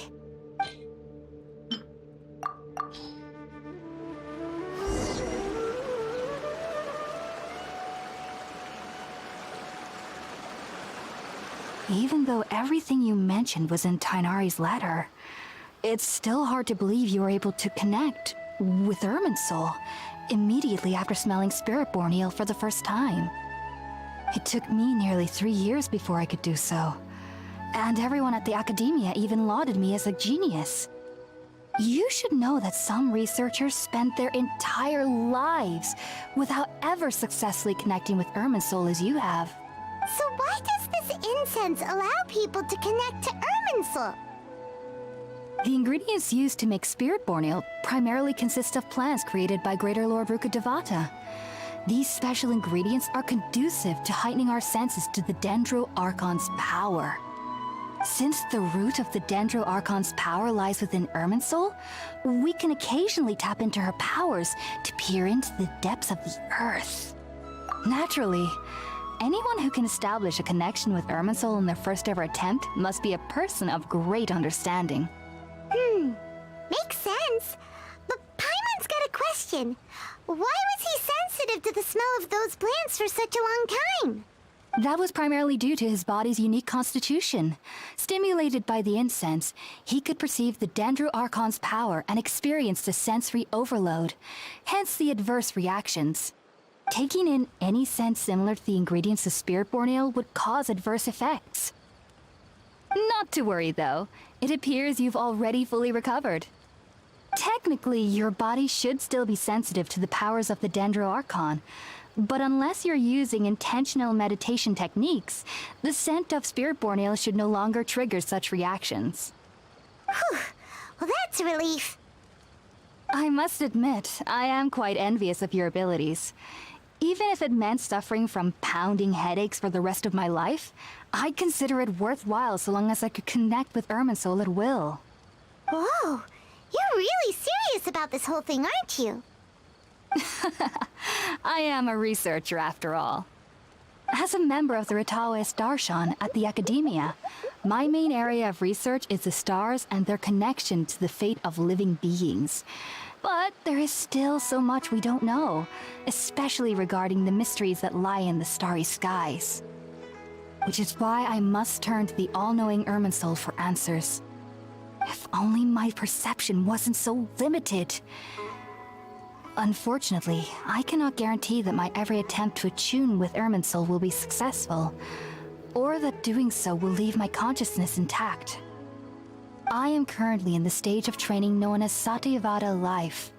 Many researchers in Sumeru have lost their minds while seeking to attune with Irminsul during this stage. Sages have said that Irminsul contains divine knowledge, and touching such knowledge without the proper preparations and abilities will only lead to one's mind caving in on itself. That's why we meditate alone. We need to ensure that our minds will be calm while minimizing the possibility of involving anyone else. Whoa, so knowledge from Irminsul can be super dangerous. Aren't you afraid of the risks, Hypatia? Of course I do. Especially during nights that are pitch black with no moonlight, and dead silent without even the sound of insects. However, I've been feeling better as of late. I don't get as scared anymore knowing that I have a little neighbor living nearby. I believe that being able to see them is a sort of blessing from the Dendro Archon. But what's strangest of all is that they're clearly an envoy of the God of Wisdom herself, and they have the curious power to make people dream. What's so strange about that?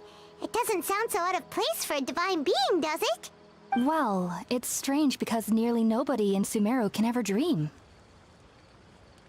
Huh. Is that true?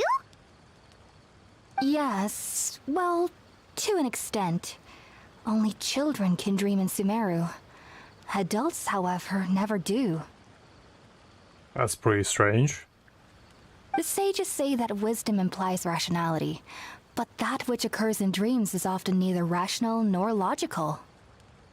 Yes, if one struggles with anxieties, those emotions could influence their dreams. The fact that the people of Sumeru do not have dreams is seen as a blessing by the sages. They believe that Greater Lord Rukkhadevata, the god of wisdom, is keeping us away from the foolish delusions you encounter in your sleep. I was born into a family of scholars in Sumeru City. Ever since I was a child, my parents would always tell me that I'll know I've grown up once I stop dreaming. I studied hard, enrolled as a student in the Academia, and went on to become a researcher. Sure enough, I never dreamed again. But then, on the day I scared the little Aranara, I suddenly saw a dream again. It was incredible. Though I don't exactly remember what I saw, I clearly recall the feeling. I suddenly felt like I was a child again. Back then, I was foolish and ignorant as any youth would be, but I was free of fear. Maybe dreaming isn't as bad as we've made it out to be. Just be sure not to speak of this if you travel to Sumeru City. They'll look at you as if you've lost your mind. So, do you have any thoughts about the things he saw when he connected with Irminsul? Sorry. I'm afraid I don't have any answers as of now. All I can say is that what you saw is a memory contained within Irminsul itself. World forget me. What could that possibly mean? If only I could ascend past Satyavada life and begin Paripurna life, I might have some more answers for you. If you two are ever in the area again, please be sure to come and see me. There's no need to be thanking me. You two are my saviors. Besides, I'm already looking forward to tasting some more of your cooking.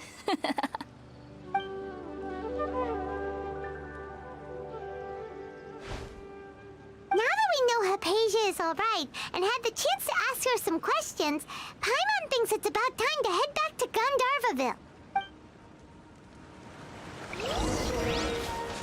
Alright, well, that was pretty interesting. So I guess we'll end what those little creatures are now. I mean, I do know they called Aranara. I just wasn't sure what they do. But I guess they can manipulate dreams. That's pretty cool.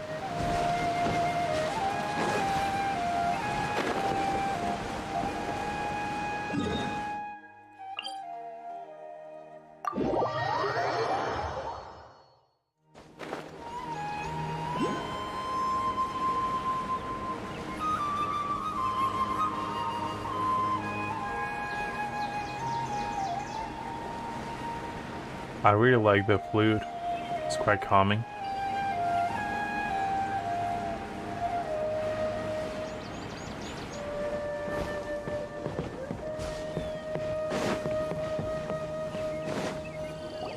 Think about it, Tainari. Refusing to join is tantamount to burying your head in the sand.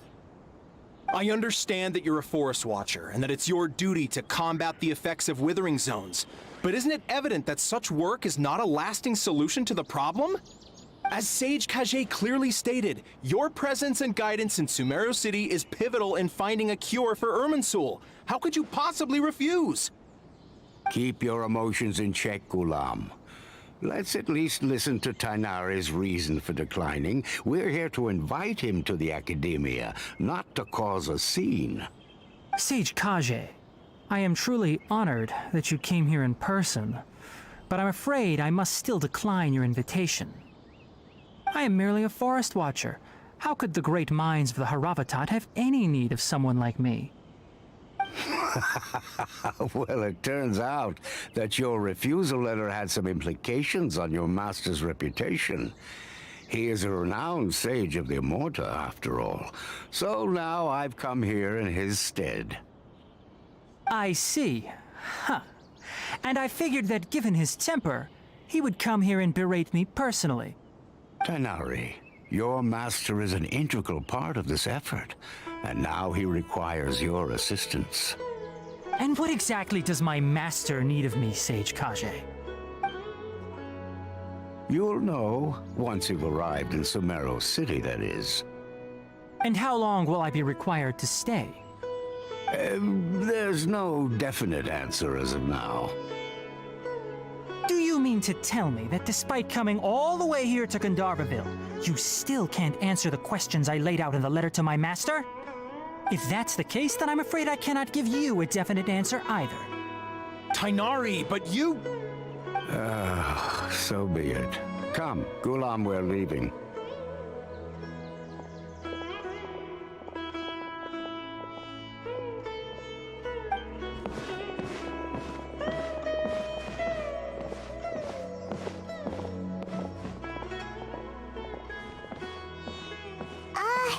Tainari, what was that all about?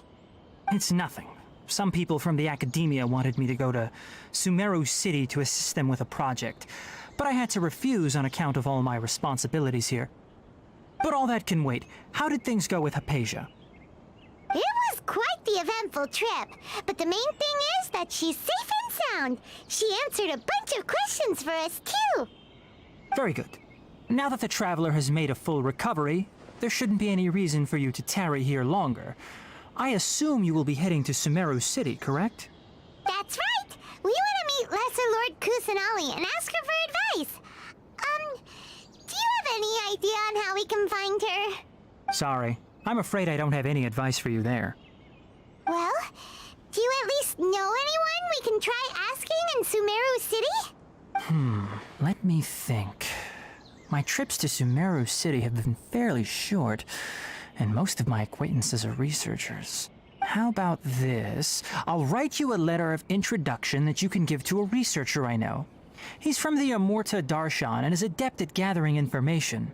Asking him might prove worthwhile. Also, when you enter Sumeru City, you'll probably end up receiving something like this item here. I'm not sure if it will ever come in handy for you, but maybe you can give it a try. Oh? What is it?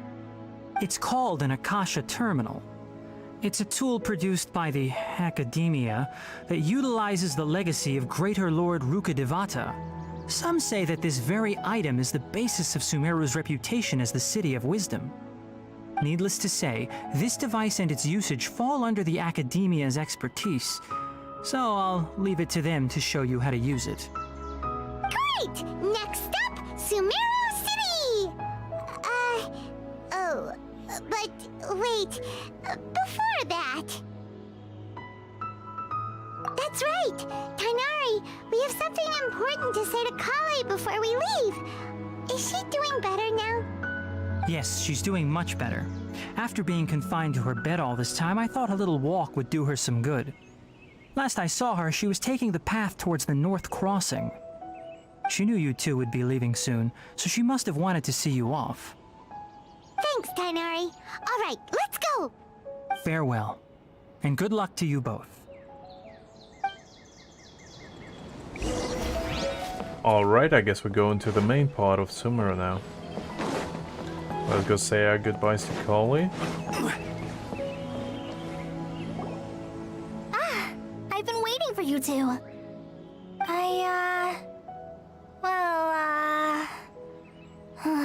Never mind.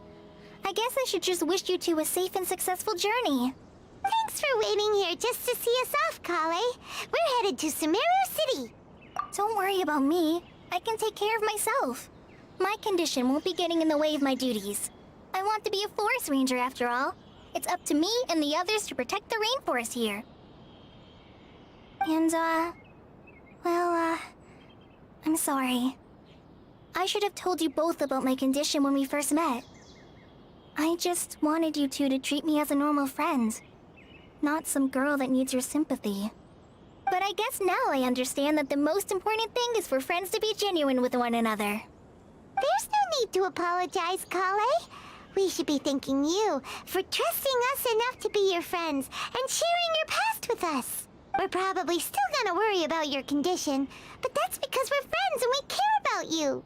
Thank you. That means a lot. Before you leave, I have something for you. Oh? What is it? It's my recipe for pita pockets. I told you that I'd give you a copy, remember? My handwriting is a little, messy, so please don't laugh. Yay! Thanks, Kale.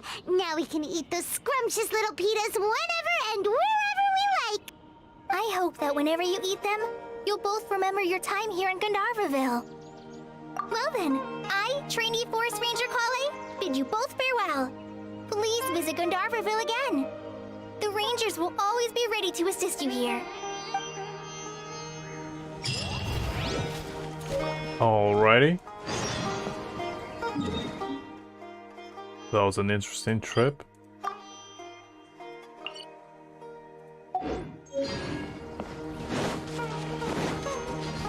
I guess we're heading off to Sumeru City now.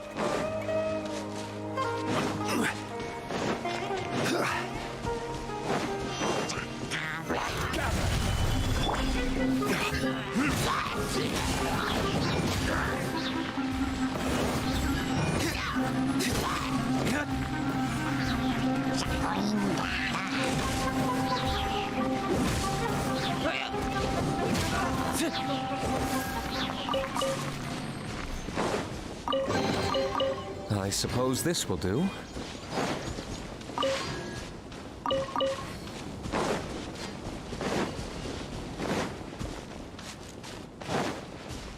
I'll do... I guess I'll do it now. I was about to say I'll do a little side quest later.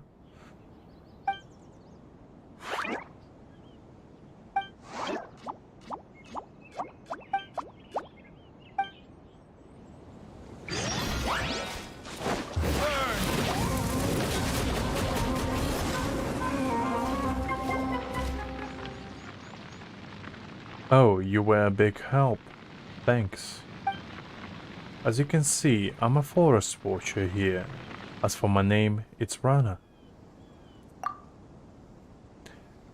Paimon's Paimon, we from a different nation. I see.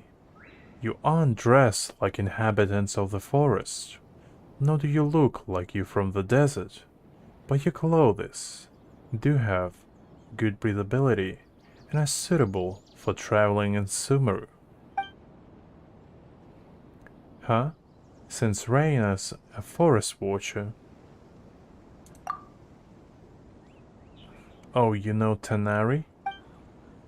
Tanari may seem unapproachable, but he's actually a very nice person. He took really good care of me when I was a trainee, and his ears are so gorgeous. Yeah, Paimon really wants to touch them. That's a bit weird, Paimon. Paimon wonders if sneaking up on him will work. Tanari will get angry if you do it without asking first.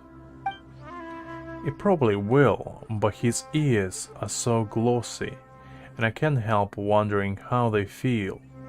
The girl with him seems pretty interested in them too. Why are we talking about Tanari's ears all of a sudden? You just made it weird, woman.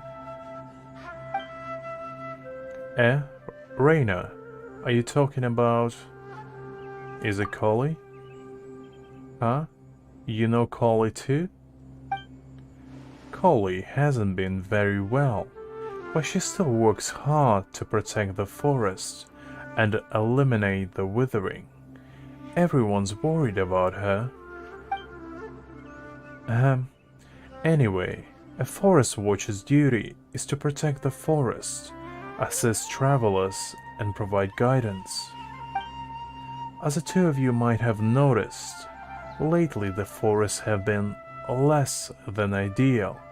The fungi and beasts have been growing aggressive, then there's the withering. How about I escort both of you? My patrol route will pass through Vimara village next.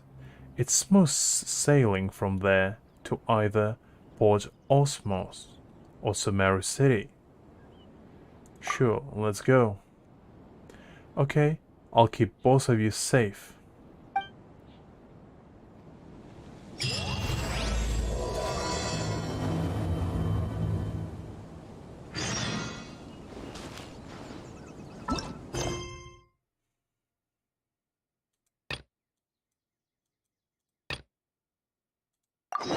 I guess we might as well do it, since we already started. Since you're a forest watcher, Reina, you must be very familiar with the woods, right? Uh-huh. I've lived around here for years, and I know every tree in the forest, really. Alright, never mind. It's only been a few days, and a new withering zone has popped up already. So close to the main road, too. Ah, withering zone again. We handled one with Tanari before. And Tanari disposed of a withering zone before.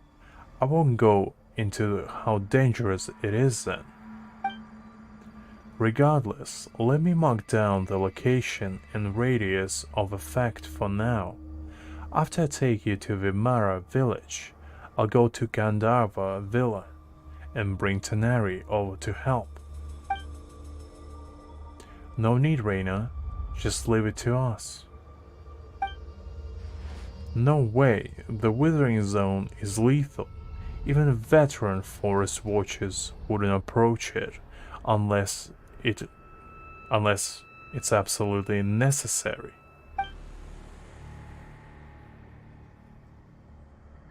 I can manipulate the elements, and it should somewhat stave off the withering effects. Now that I think about it, you did show such ability when fending off the fungi. But still, you shouldn't do that. We can't have you injured by withering after coming all this way. Don't worry, Reina. I have proven to be very reliable in the many encounters throughout our journey. Alright, I understand. I'll wait here. If it's too much to handle, get out of there or call for help, and I'll be there.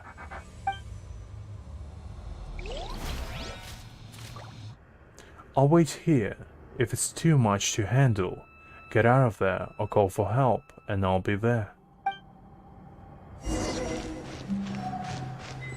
Alrighty.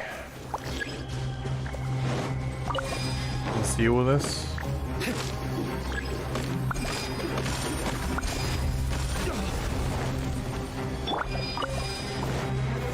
Stabilize!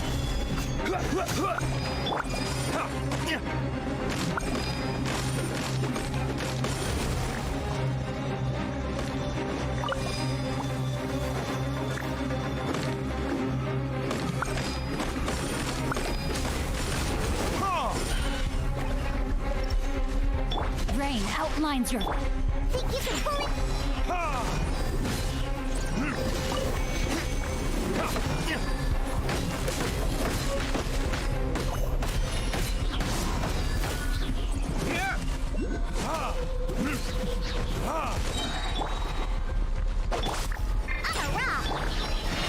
Solidify!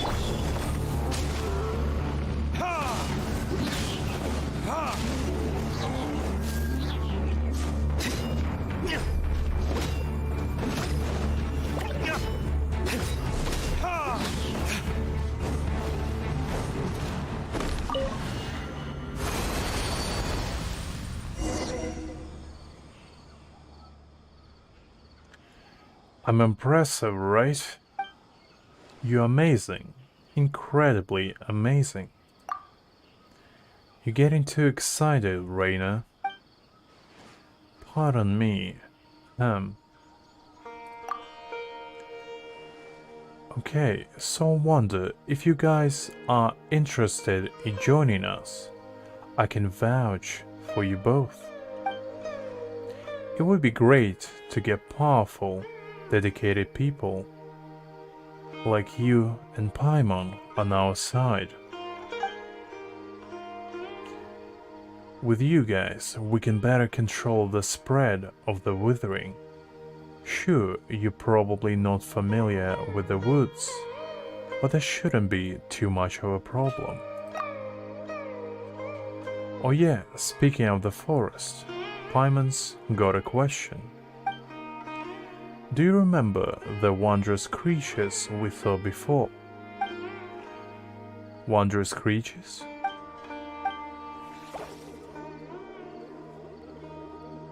Oh, they sound like mythical Aranara.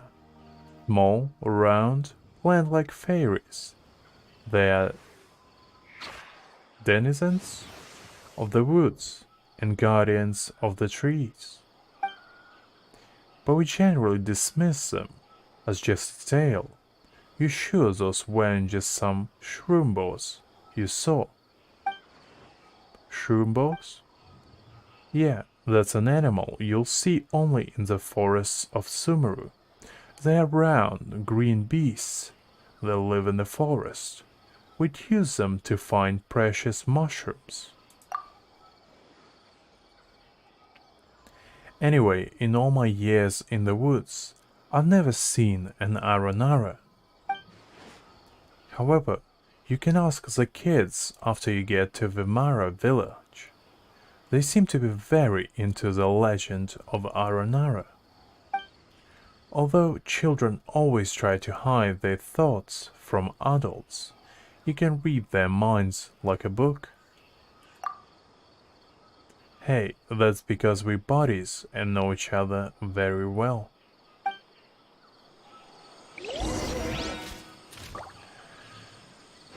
Oof. Got a little bit tired after reading all that. Take a little bit of a break from reading.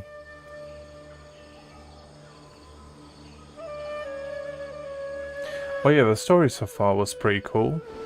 We got some interesting information.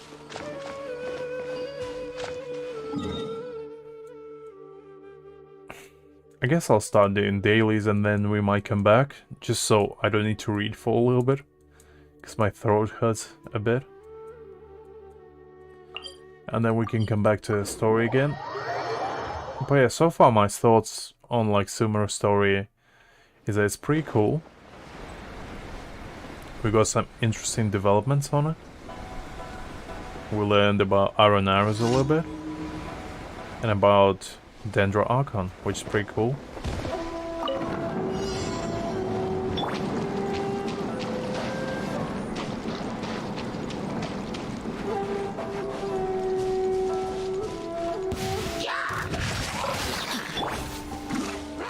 Time for retribution!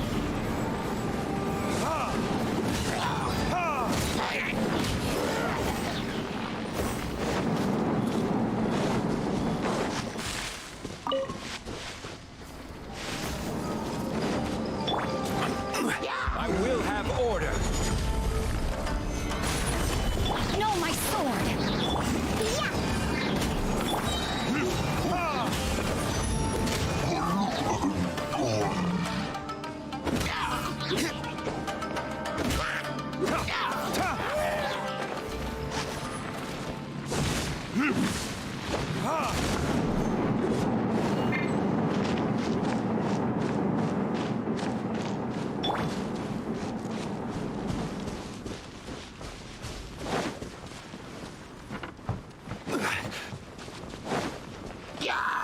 Stabilize.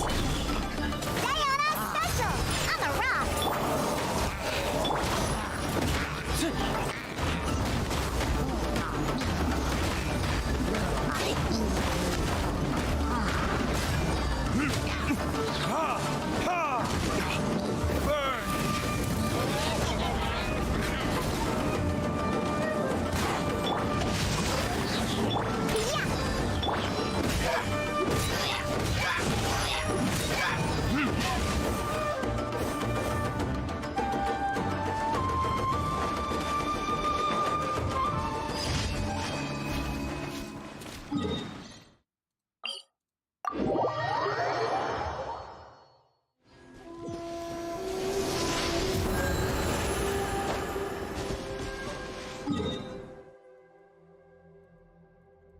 Okay. Let's do this one now.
And that should be the last one.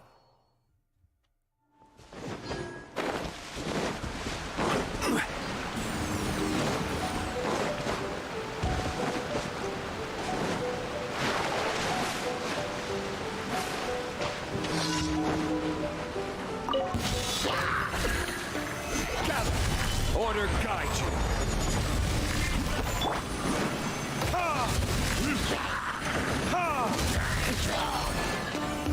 Verdict is...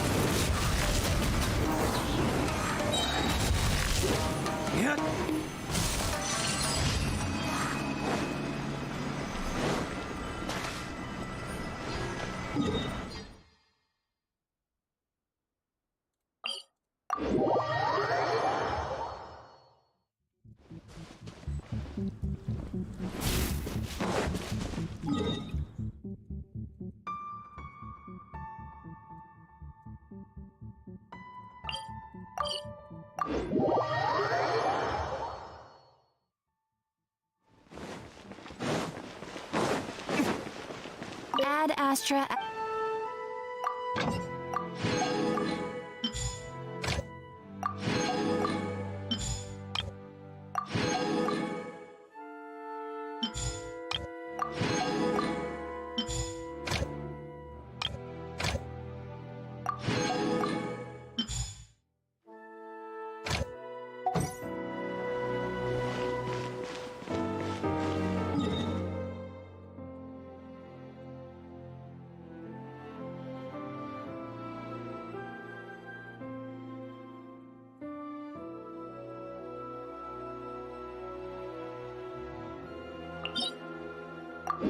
I guess we can do a little bit of domains as well, just for fun.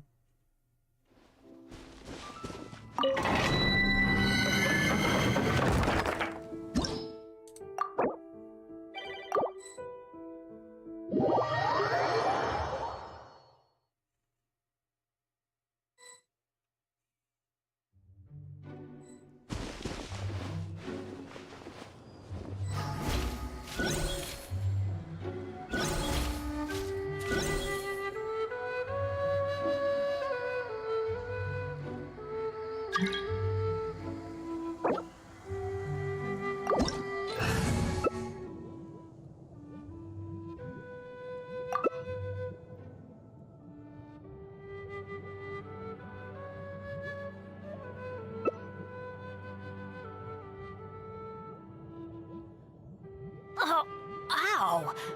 Where did that come from?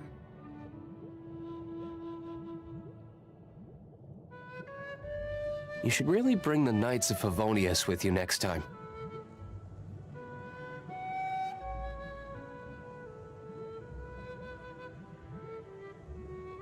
Good things come to those who don't wait around.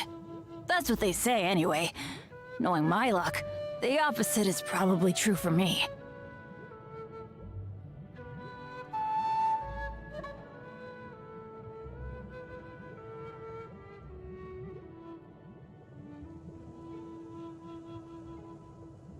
Oh, ow! Where did that come from?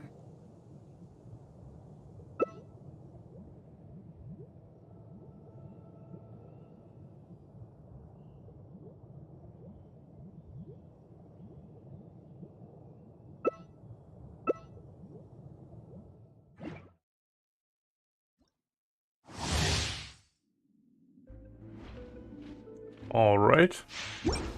That took a little bit longer than I would have liked, but no worries.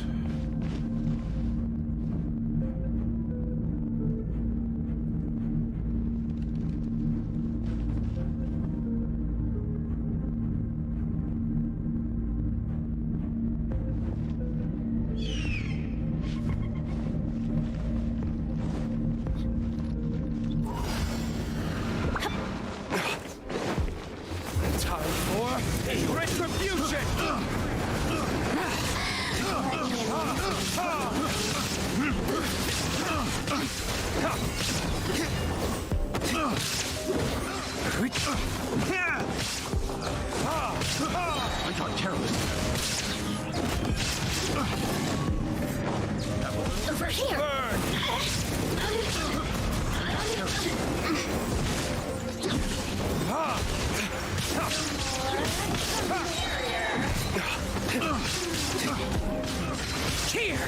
Verdict is worthless.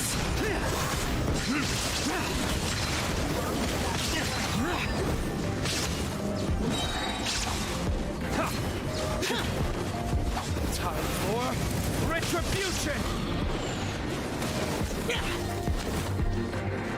Leaving so soon.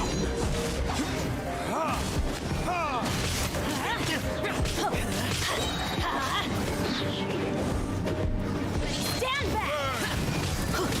Let's light it up! Worthless! Over here! Blink! There is no escape! Here! Teamwork is dreamwork! Let's light it up! Let's run from death. Let's light it up! Just once.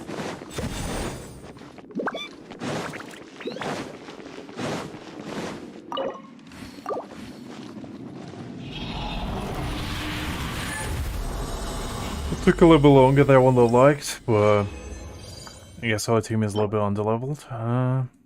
That's not horrible, I guess. That's not that nice. Nothing too great, I guess. Oh well.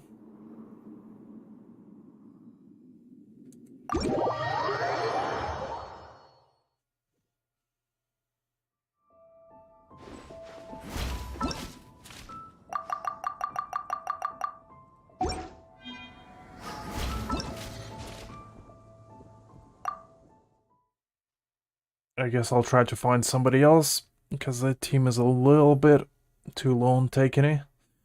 Because I can clear it by myself. I'd rather do it with somebody that's a little bit of a higher level.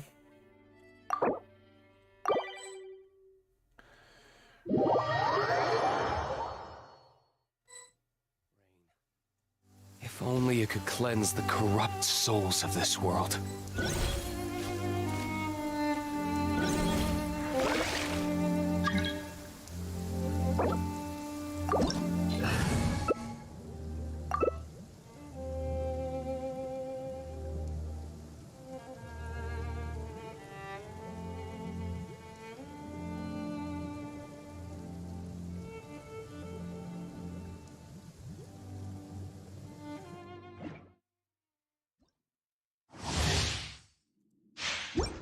Let's see how it's gonna turn out.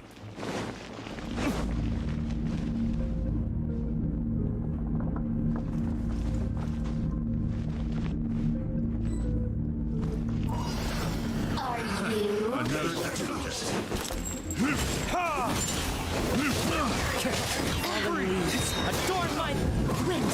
Hear me! Birds, a little pace. Barely a scratch!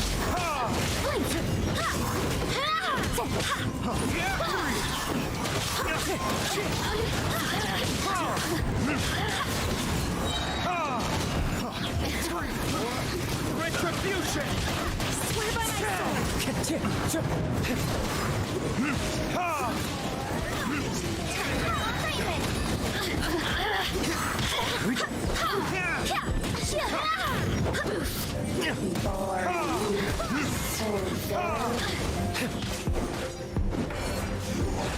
Can't run from death.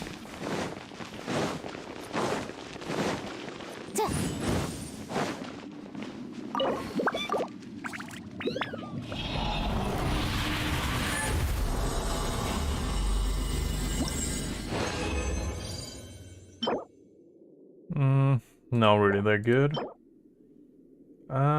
Maybe. It needs to roll a crit rate in order to be decent, but it's not the worst, I guess.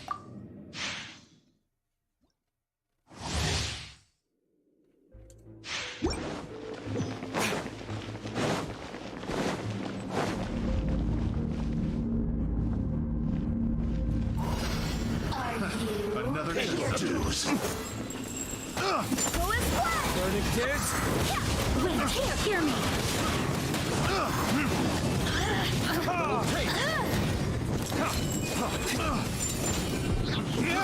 I got careless. Time for retribution!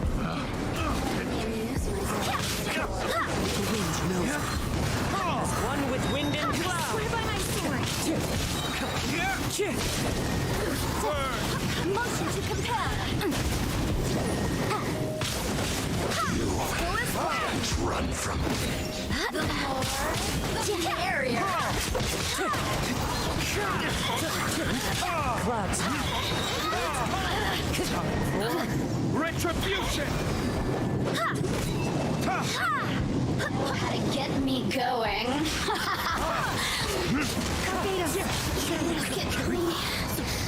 Just...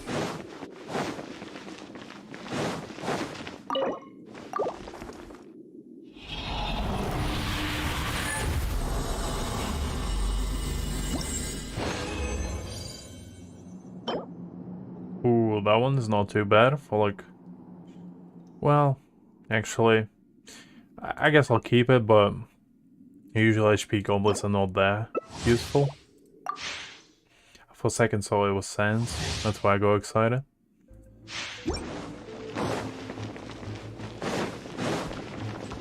I guess for like Jean-Li it wouldn't be too bad. If it just built him like as a tank. Are you here to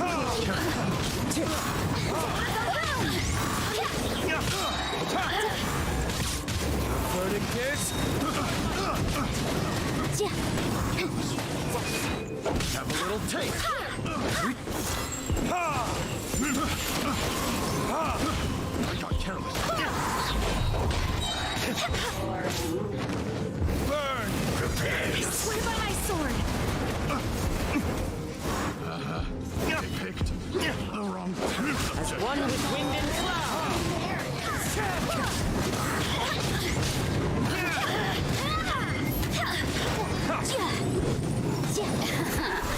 Let me amuse myself. Retribution! Guide us.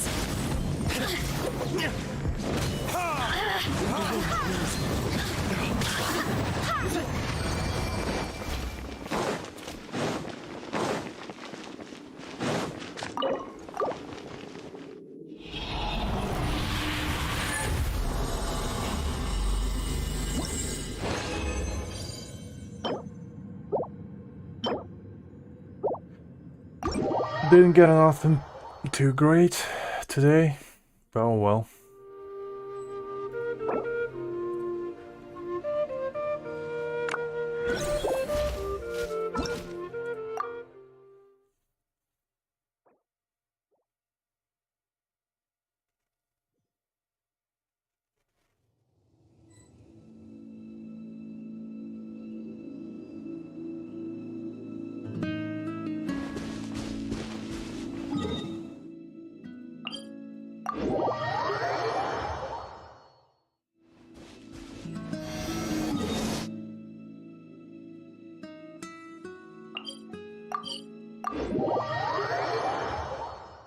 I guess we can continue with the Sumeru story, probably.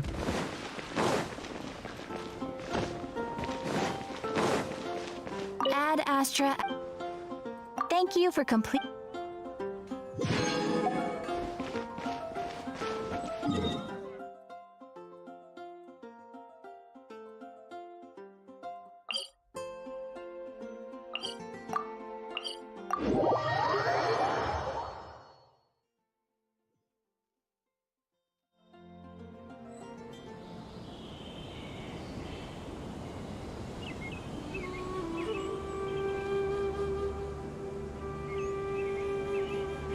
Let's see. I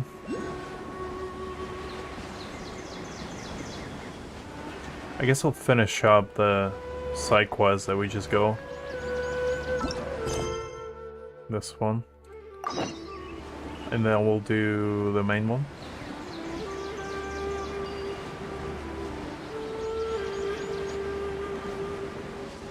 Go a little bit off track, but I needed to give my throat a little bit of rest.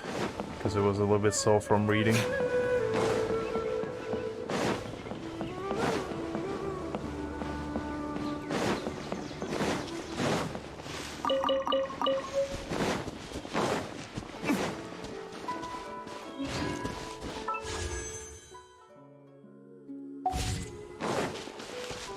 I was curious if I can do a 10 pull or not. Look at how much Primas I have on this account.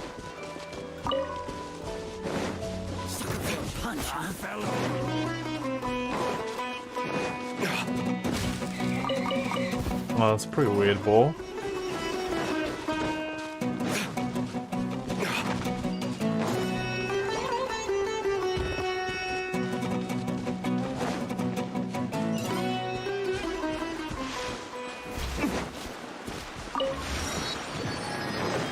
Let's see what this story quest is all about.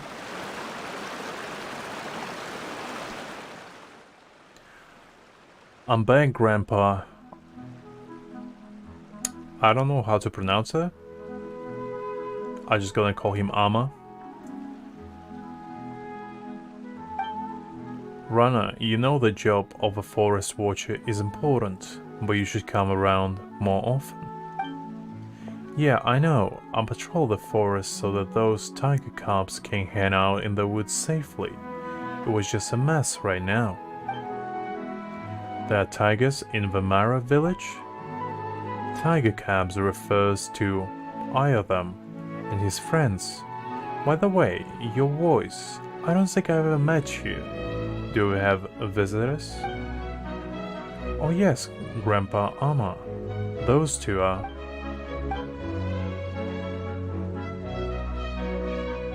Ah, I see. Welcome to Vimara village. And thanks for helping Rana out. I plan to form a night watch getting Alfonso, Barham, and Auralis to safeguard the perimeter as a group. That's a great plan. It's for the good of the children after all. Oh, could it be related to the round, plant-like creatures we saw before? What are you talking about? That sounds like a cabbage from your description. It's okay, we're just a little uneasy from some recent events. I spent my whole life in Mivara village and never saw anything like this. I won't bore you with my stories. Please, watch over Rana. She's always been a troublemaker since she was little. She got lost in the woods once, when she was 7 or 8 for a couple of days. Hey now, Grandpa Ama. Fine, fine. You be good host now, Rana. Don't let our guests down. For sure.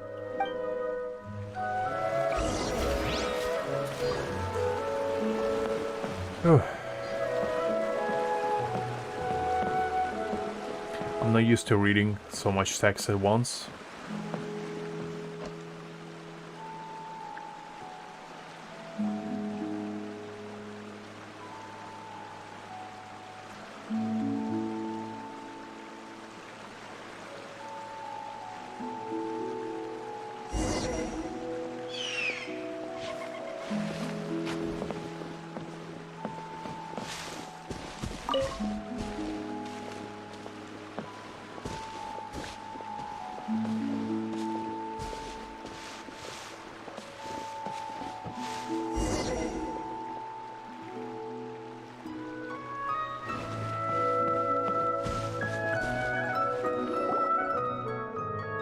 Allow me to introduce those two impressive travelers who have helped me a lot. This here is Alfonso, just about the most dependable person in Vimara village. You flatter me, Reina. Anyway, nice to meet you too, and thanks for looking after Reina. You don't look like a local, Alfonso. You're a traveler too? Haha. You're an experienced traveler indeed, saw right through me, at a glance. I came as an apprentice from Fontaine, but ended up staying because I really like it here. And it's been years since Alfonso is practically one of us now. Anyway, how's the kids? They're not running around, are they? I mean, it's not a good time right now. They're in the village, waiting for you to return, after Cavus came back. Is it really okay to talk about that in front of our guests? Maybe we should talk about it later. Is it something important? We can come back later. Don't worry, they saved my life after all. Time is life to me.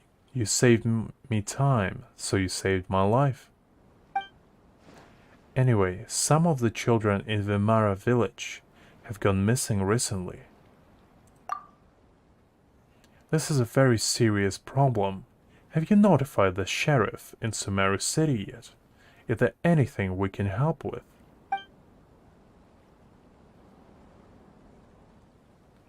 Wait, just listen to me. The missing children always came back in a few days, though they don't remember what happened. I'd run up a search party every time. Sometimes we'd run into wild animals, sometimes a withering zone, other times outsiders obviously too tough for us to handle. However, we could never find the kids, since the woods are simply too big to search, even for Reina. Yeah, but in the end, they would suddenly return when no one was paying attention, and couldn't recall anything when asked. Whoa, so it's normal for kids? Hey, quitter you two. Sorry to digress. I'm not sure, I think they just don't want to tell us, adults. Sigh, even though I'm only a few years older than them. Still, that's pretty concerning. Right, so I've been patrolling nearby recently, looking out for anything unusual. That's also why I just spoke to Amma about forming a night watch. I also asked Alfonso to keep an eye on the kids. Sorry. It's okay, it'd be more concerned if they actually stay put. I'm going to have a word with Isa. I don't know how to pronounce that either. I was just gonna say Ios. With Isa later. It's his job to watch after Cavus and Sodeba. You ought to take it easy for a while here, Reina. You're the only one who can get through to those kids. It's dangerous outside lately. Withering zone. Side. You got a Fatui from Sneznaya, with their armed mercenaries operating in the forest. If something goes wrong. I know, I'll be careful, but I should be on the ball because it is dangerous. But even if you could deal with the wild animals, the Fatui are more than you can handle, Reina. It sounds like Alfonso knows the Fatui very well. Oh, I learned about them from the travelers, shuttling between Sumeru City and Port Osmos. It's Reina. Reina is back, with Alfonso too. Here comes trouble. Anyway, think it over, Reina. I picked a bunch of star shrooms for you, Reina. Iatham, didn't you promise me to never wander outside the village? The Rishbol and Raja will come and get you if you don't behave. I'm big now, and I'm not scared of anything. Did you catch the Gator Raja this time, Reina? I want to hear some tales from the woods, Reina. Well, I didn't see the Gator Raja this time, but I brought you a golden lion and a silver. Silver what, though? Why, weasel thief. Silver duskbird. Silver bass. Super silver spectre.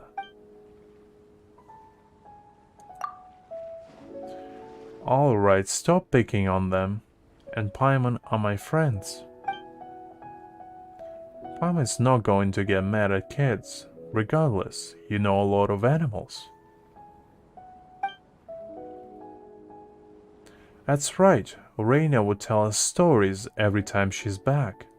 She told us about a huge gator last time, and the Sumpter Beast Lord, and the Ridgeboland Raja that couldn't be caught. That's right, and it will come and get you if you don't behave. Oh no! Everyone in the village sure seems to get along. If only it could always be like this. Anyway, my friends here came from a place far away. Why don't we let them tell a story today? Sure, our trip to Sumeru has been a very eventful one. Yay, let's all go to Reina's house. The last one there is a spectre. Be careful going over the bridge. Don't fall into the water. Let's go. Oh jeez.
These kids run faster than birds could fly. You guys are getting good at running. It's going to worry me sick if you run away someday. We won't run if Reina's here. I'm going to marry Reina when I grow up. Wait, didn't you promise to marry me? Liar. Haha, we'll sort this out later. You'll meet more people when you grow up. People more impressive and better than me. For instance, Mr. Blonde here is way mightier than me, and has met many great people along their journey from far away, right? Have you been traveling a long time? Reina said you'd tell us stories. You got the tiger cubs then. I have a meeting to go to. You kids be good to him and stay put till I come back. Okay.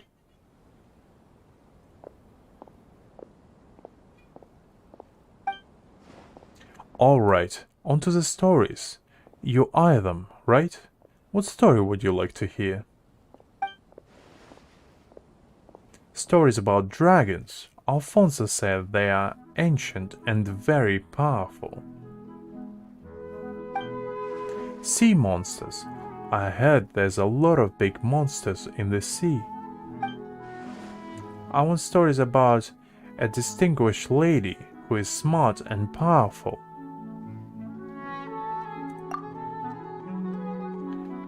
Hey, isn't there someone that knows stories of the 8-headed hydras, silver-haired banshees, and the wicked abyss dragon? Paimon thinks everyone would be happy if the person was here. How about this? We know a lot of stories and we'll tell them all.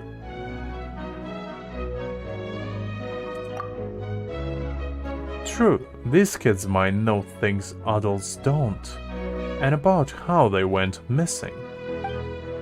As a trade, eye them, Cavus and Sir Deeba. You'll tell us what you know too. Sure.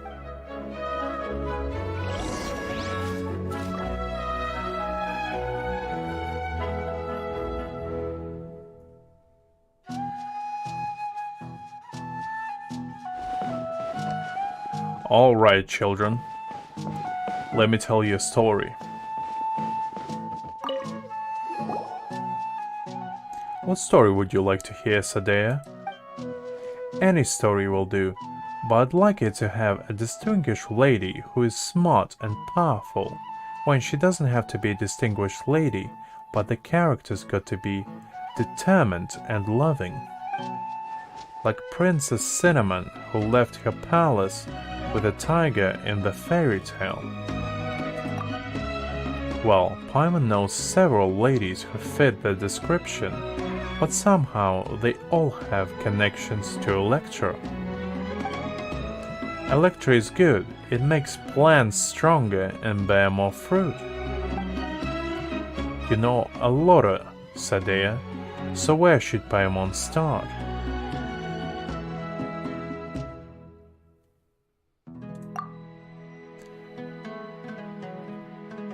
Oh yeah, making the Shrine Maiden a priestess and the General a queen should help you understand it better.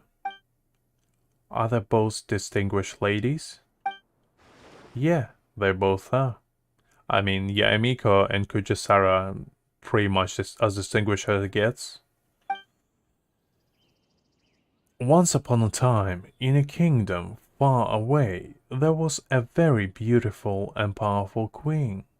But war came, and although the queen won, she also lost many friends. She cried and cried, "I'm going to make a robot and have it work for me. Then I shall live alone in the palace forever and not make any more friends, so I won't lose them." So silly. "Beep, copy that. Working now," replied the robot, who then began running the kingdom for the queen. Then some bad guys started to scheme. This is so silly, like Jesus. Why does a priestess come in? Paimon, I swear. Ahem. The queen had a pretty and powerful priestess friend who couldn't bear to see the queen go on this way. That was when a traveler came to the kingdom. He and his companion were both smart and brave, so the priestess thought, "They're agile and resilient if they're willing to help."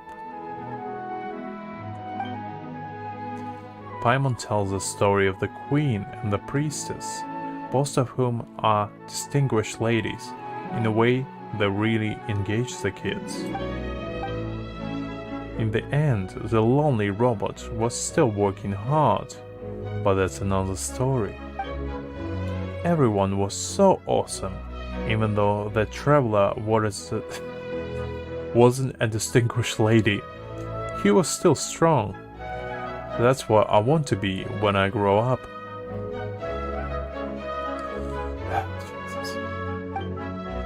Paimon's sure you can do it, but if you don't behave and get lost out there, then none of that will happen. Yes, I'll behave and won't wander outside. I don't remember, I just went to the woods to gather herbs. Herbs? Yeah, Alfonso said there's a herb to improve Grandpa's eyesight. He has trouble seeing things lately and can't even see people coming his way, so I wanted to help Grandpa. No, he warned me not to wander into the forest too, but I wanted to help, so I sneaked off. Then, I don't remember the rest. Nothing at all? Nothing. When I came around, I was already home. My brother said everyone was worried. I know what I did was wrong, and I will never sneak off into the woods again. That's right, good girl. Speaking of the forest, I don't know anything about them. Whoa, that was fast. What do you mean by mysterious? If I know what they are, they know mysterious. If I don't, I wouldn't be able to tell you. Sorry. That actually makes a lot of sense. But what Paimon wanted to ask about is round, plant-like fairies. Round and plant-like. Oh. Did that ring a bell? Said Deva. No, that sounds mysterious. That's a shame, because Reina said she would love to know what Aranara is. Oh, she wants to know too? Then she does. Also, didn't the priestess in the story say, don't be a tantrum-throwing child who refuses to talk to others? This story just got so weird. Okay, the priestess and the queen are really great friends. But like how they trust each other, I think Reina would understand when I can't say it. When I'm old enough to understand it a lot more, I'll tell Reina and you two. But no, not now. Alright then, we won't ask more questions. Just be a good girl and don't wander around. Thank you for the story.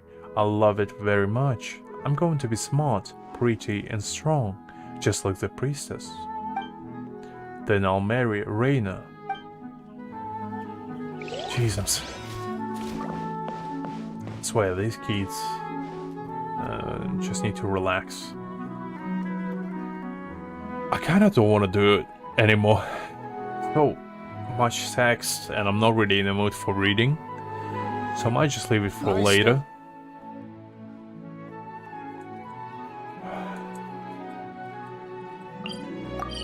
So I'm kinda tired after reading all of it. I mean, it's pretty fun, but the story just got so strange.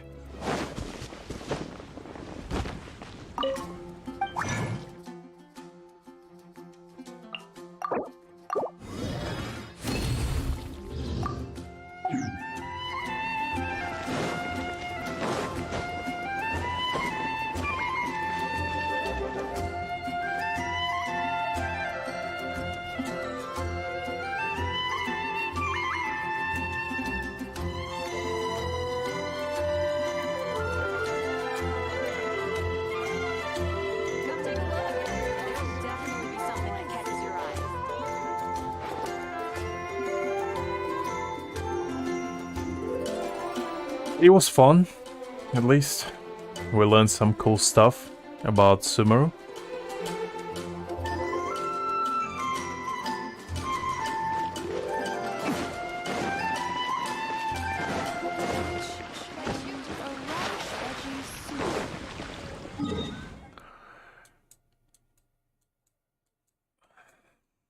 I guess I might as well just finish it up. I really don't want to because there's so much text, but I guess I might as well. I'll probably finish off on this story and call it a day afterwards. Because I'm a little bit tired, not gonna lie.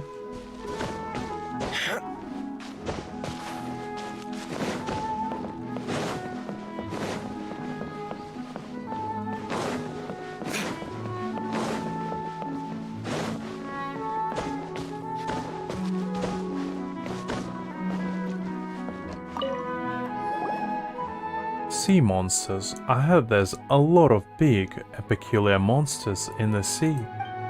Like the fish that's as large as an island, or the squid as long as a river. And the story about the puppet and the whale. Also the turtle carrying an elephant on its back. You've heard a lot of stories.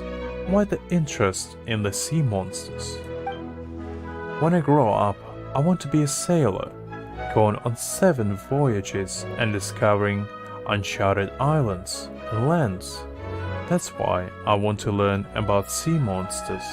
This way I can defeat them one day. Wow, that's so cool. Did they find any treasure? Any tales of adventure? Not sure, but Paimon does have a sea monster story. Once upon a time, there was a sea serpent with many heads living in the ocean. It was taller than a mountain when it stretched out its neck. The serpent didn't behave, so a god trapped it on the sea floor under rocks to prevent it from making waves and destroying the harbor. After a long while, the serpent woke up and griped, "Curse you, despicable god! I'll wash all your houses and treasures out to the sea and make them mine." Then it rose up to higher than mountains and caused a tidal wave. Paimon tells the story of the people in the flying castle fighting the sea hydra together in a way that really engages the kids. And that was how everybody worked together to defeat the serpent and protect the city. So the serpent has been defeated. What a shame. I wanted to beat it myself when I grew up. Of course, I'm older than Ayam and Suda. I have to be stronger than them so I can protect them. I promise to tell you what I know after hearing your story. So, what would you like to know? Oh, there's a lot of them in the forest, like the legendary Sumter Beast Lord. It isn't like any ordinary Sumter Beast and will attack intruders. And the Rishbaland Raja that snatches bad children away. But I'm old enough to know Reina made that up to scare the kids. They all sound interesting, but we'd like to know about the round, plant-like fairies called Aranara. Do you know about them? Oh, Aranara? Never heard of them, but I know about the Gator Raja. It's a very, very big gator in the woods that has lived for a long time, and is very, very cunning. There was this one time. That didn't sound convincing. Wow, Paimon can't believe there's a gator like that. Do you go into the woods often, Kavis? Yeah, I used to, but not lately since I got lost in there once. At least, that's what the adults said. Because I don't remember anything. I went into the forest to see my friend and share stories about my sister. Then I can just remember what happened. When I came to my senses, I was back in the village already. My father held me tightly while everyone was around me, asking me if I was hurt, hungry or thirsty. Then they wouldn't let me go there again. But you have a friend in the forest. Doesn't everyone live in the village? Yeah, a friend to everyone lives in the forest. Taught us many things, like wild fruits we shouldn't eat, and which trees will let us climb on them. So what is that friend like? Well, I can't tell you, I'm sorry. Although we friends, I made a pact with Sadeba and Ayam. Paimon guesses it's a secret between the kids. Okay, we understand. Now be a good boy and don't play it outside the village. Of course, I'll be a good big brother to Sadeba and Ayam. Whew. That was a long one. Okay, the last one. I want dragon stories. Alfonso told me they exist in the world. He said a huge evil dragon lived in a place called Mondstadt. Yeah, we know about that. So what is that dragon like? Alfonso said it is terrifying and pillages Mondstadt. How should Paimon put it? Here it goes. A long, long time ago, in a kingdom far away, a big dragon with huge wings and sharp fangs laid in deep slumber. When the dragon woke up, it saw the world has changed. The dragon announced, "I'm mad now, and I'm going to wreck your little houses and keeps." The dragon wasn't actually bad, but was tricked by an evil sorcerer into thinking everyone's bad. Then one day, 2 travelers arrived. Paimon tells the story of the other blue dragon in a way that really engages the kids. So with everyone's help, the travelers removed the curse from the dragon and helped it find its friend. Wow, I had thought dragons were terrible and would eat some to beasts and people. How big is a dragon though? Big like a house? If Paimon is a white lady, I guess a dragon isn't that big after all. Hey, Paimon might be short, but she's got a big brain. Sure is, Paimon, sure is. And a big appetite too. Paimon can swallow the whole Vimara village in one bite, just like the dragon. Wow, if that's true, we can fly around inside a dragon's belly. When it gets hot, we'll go to the Sneznaya that Alfonso talked about. While it snows, when it's rainy season, we go to Valuka, where Granny Jihid is from. Valuka? Oh, that's a desert. Anyway, when I grow up, I want to travel everywhere like you. That's right, travel and make friends, just like how we traveled and got to know you. Can we ask you a few questions, Idem? Ask about the mysterious creature in the forest. Reina told us they could be Aranara. Have you heard anything about them, Idem? About that? No, I heard nothing about Aranara. They look like cabbages. On second thought, yeah, they do. So you've seen Aranara before? Actually, I've heard about them in Granny Jihid's stories. Can we ask Granny? No. Alright, we'll drop it. Reina and others are very worried about you kids, Idem. Have you gotten lost in the woods recently? No, I know the woods very well. There's no way I can get lost. But Sadea and Kava's dead. Everyone was worried, but not me, because I know Arana would take them home. Arana? Who's that? I mean Reina. Reina would find them and take them home. That's suspicious, but Paimon doesn't think we can find out more. Let's change the topic. Why are you interested in dragon stories, Idem? I want to be great, like a dragon. That can help Reina and Alfonso. They work very hard. It always takes a long time for Reina to patrol the woods. Alfonso goes out there when no one's looking too. I can help them as soon as I grow up, so they can spend more time in the village. Paimon gets it. You're a great kid, Idem. Sigh. It seems they know about the mysterious creature, but just don't want to tell us. Should we divide and conquer them? Come on, they kids, no villains. Just treat it as a secret they don't want the adults to know. We're staying in Sumeru for a while and we'll have time to look into it. I'm back. How did it go? Was it fun?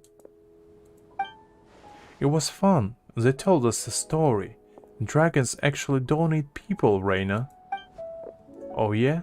That's good to hear. I was worried a dragon might fly over here and eat you all someday. Oh no. Storytelling is kind of fun. I think so too. Okay, you should go home now. It's about time to eat. Either said he caught good stuff in the water today. Come with us, Reina, and both of you too. We've got business to attend to, but thanks for the invite. I want to eat with Reina. I'll be there next time. Come on, you've got to go now, or Isaac is going to finish it all by himself. Okay, bye Reina. Bye you too.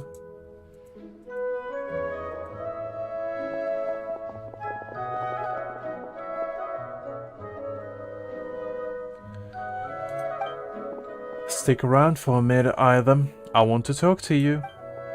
I'm concerned about you. The forest hasn't been the same lately. The animals are getting aggressive and more fungi have popped up.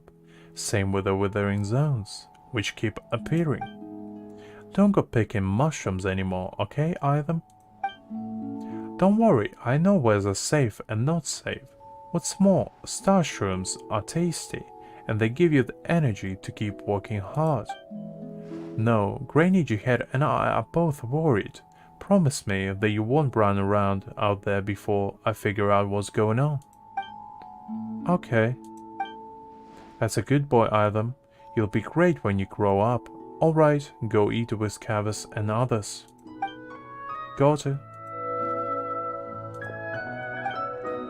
I hope they'll grow up safe and sound. What do you think about those kids? The good kids? Yeah, I understand. Regardless, I hope they'll grow up safe and sound. My patrol is actually not done yet. I've still got to check out the west and I have a favor to ask. Would you mind coming with me? Why?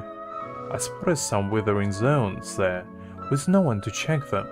I'm very worried about kids wandering into one. Now that you're here, will you give me a hand with that? Please, though I have nothing to repay you with. Piece of cake? So you will help? I really appreciate it. I don't know how I can make up for it.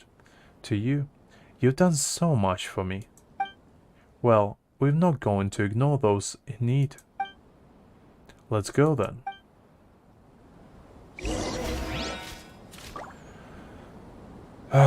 Jesus. That was a long one. I'm usually not used to like reading a lot like that, especially in succession. It's really draining on my voice.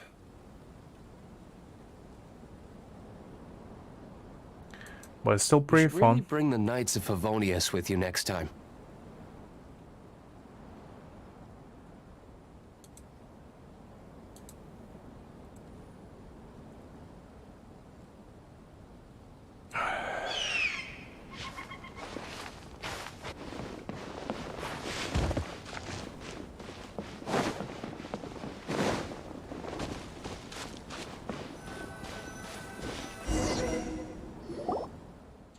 The best thing about my house is I can sneak out of it without anyone noticing. That's how I've been running off all the time since I was a kid. Alright, back to business. Let's go whenever you're ready.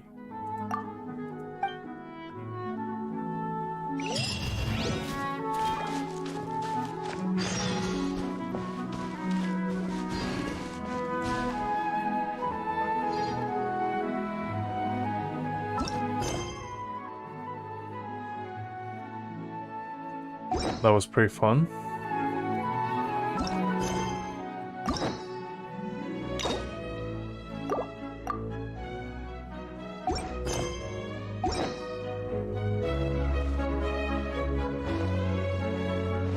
I think I'll probably call it a day.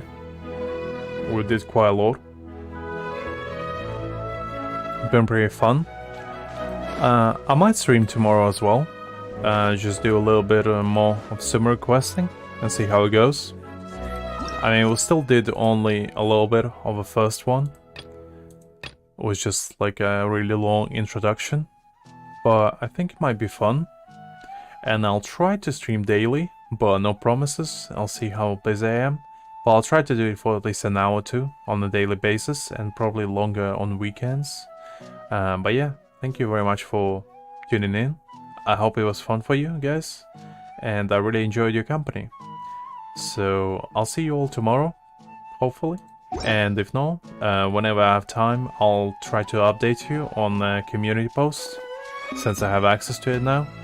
And I hope you have a good day, and hope the luck treating you well. So yeah, I'll see you when I see you, I guess. Bye-bye.